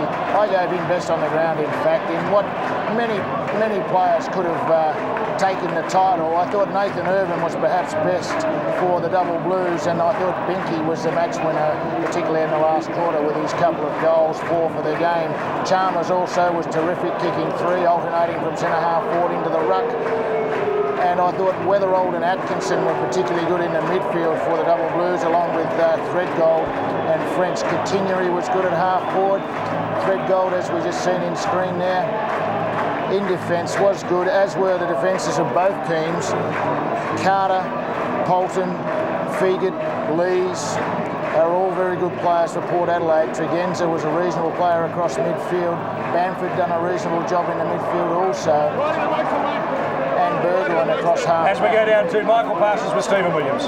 Fair bit of emotion, Stephen. Congratulations, great game. Yeah, well, they said we couldn't do it, but this shows what Port Adelaide's made of, eh? And there is something special at Port Adelaide. It's a fabulous tradition. First team for a long time to get back from the preliminary final. Yeah, we always had the belief. I thought we got screwed by the umpires, but we beat everyone. Right, Steve, thanks very much. Enjoy. Thanks, David. Thank you, Stephen Williams. Thank you, Michael Parsons. Congratulations to Port Adelaide, who won their 35th flag. 2 in 3 years for Stephen Williams. And I thought very well coached today. Both coaches created a lot of initiative today, and they made a lot of adjustments. Their players gave their all, as I said, in an epic grand final. The lead changed many times. Sturt got out to a 17-point lead at one stage. The double Blues in full flight at that stage of the game, but Port Adelaide just clawed their way back and finished off with a run of 2 goals in the second quarter in time on zone, 3 in the third unanswered in the time on zone, and then were headed in the last quarter but fought back to finish with very good point. Both sides. Final win. Both sides beautifully coached. Phil Carman feeling the emotion of the loss just comforts his players. Stephen Williams, who played in 6 premierships as a player, 88, 90, 92, 94 and 95, now wins 2 flags, 96 and 98 as a coach. What a record for him. And Phil Carman, you must feel for him. As Stephen Williams savour the moment, Phil Carman just feels the agony of a losing grand final. And he's built this side from nothing. I think that's a fair call, and there's no doubt that the sentimental favourites for today, by all that don't barrack for Port Adelaide, would have been Sturt. But there's just something about the Magpies in September. Been in this state for 5 years, and you just can't help but admire and respect the way that they really come together as one come finals time. As we go down now to Michael Parsons on the podium for the announcement of the Jack Oatey medalist. Final, and the best player today, the Jack Oatey medalist, Brett Chalmers, and to present the medal, Mrs. Mary Oatey.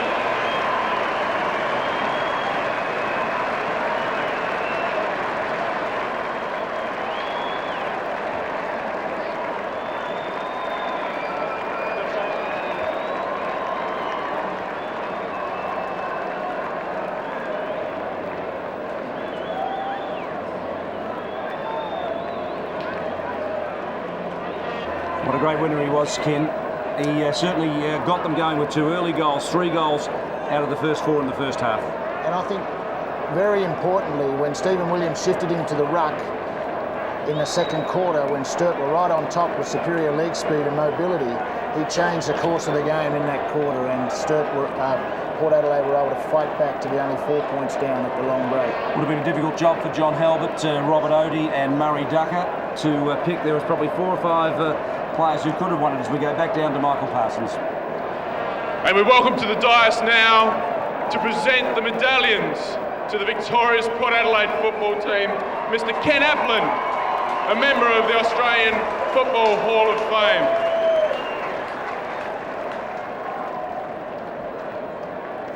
Number 3, Andrew Obst. Ken Applin presenting the medal to the winning team. The umpired 10 grand finals from 1939 to 1954. A great of our game. Ken Applin, who went around in the motorcade with Lindsay Head and Number 5, Big Brian Lees. Well, the crowd love him, don't they? Yes, he's a real entertainer, Brian Lees.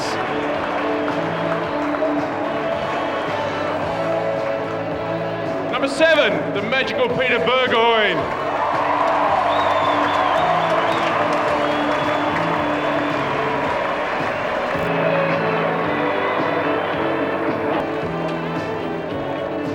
Number 8, the Jack Oatey medalist. Put another one around his neck, Brett Chalmers.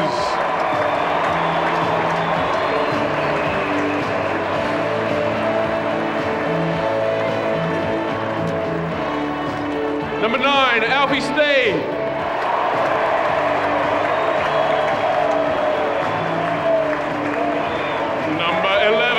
Scott Hodges.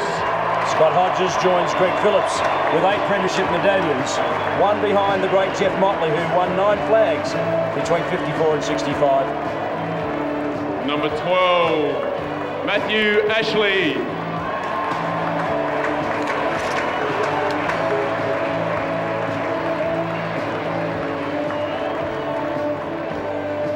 Number 14, Tom Carr.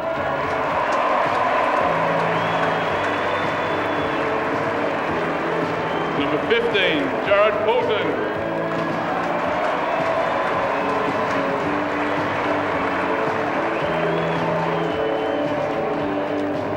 Number 17, Nigel Fegert.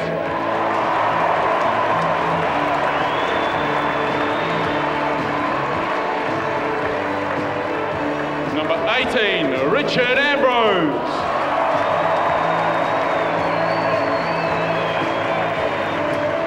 Number 20, Trent Orman Allen.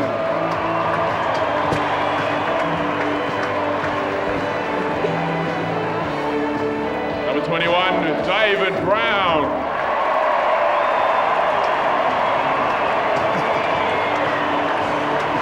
And family. You can only carry 2.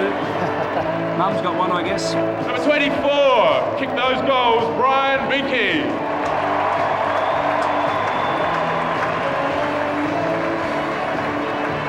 Number 26, Danny Morgan.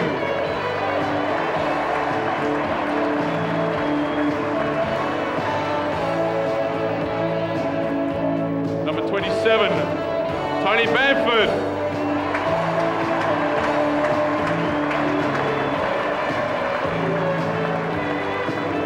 Number 32, Paul Northeast.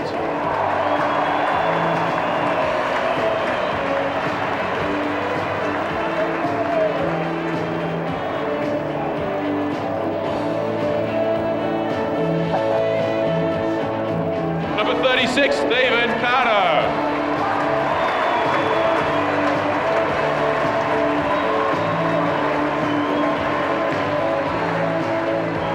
Number 43, Daniel Jarks.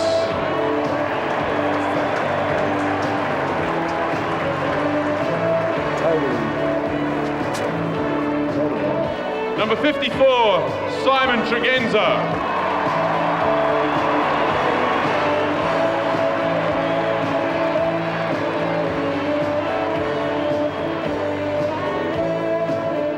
And ladies and gentlemen, the coach of the Port Adelaide Football Club, Stephen Williams.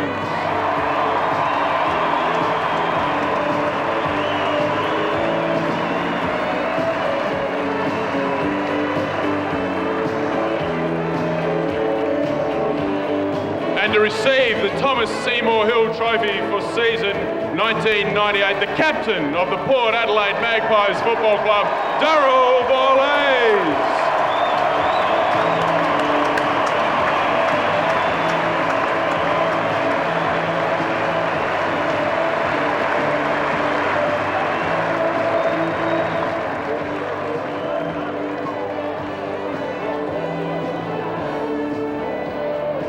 Thanks very much.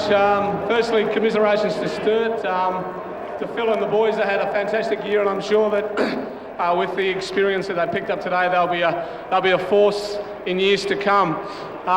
Turning over here, I'd just like to pay tribute to this group of players. I didn't think we played too well today, but the faith in the club and to come from the elimination final was just the best the club's ever done.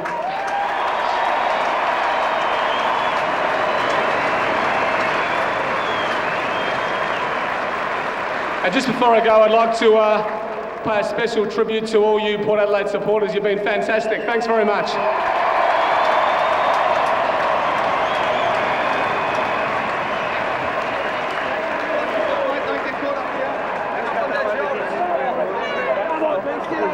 Port Adelaide Magpies.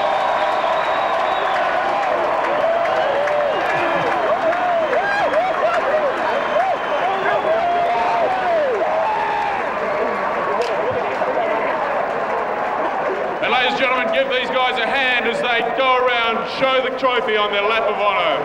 Congratulations again, the Port Adelaide Football Club.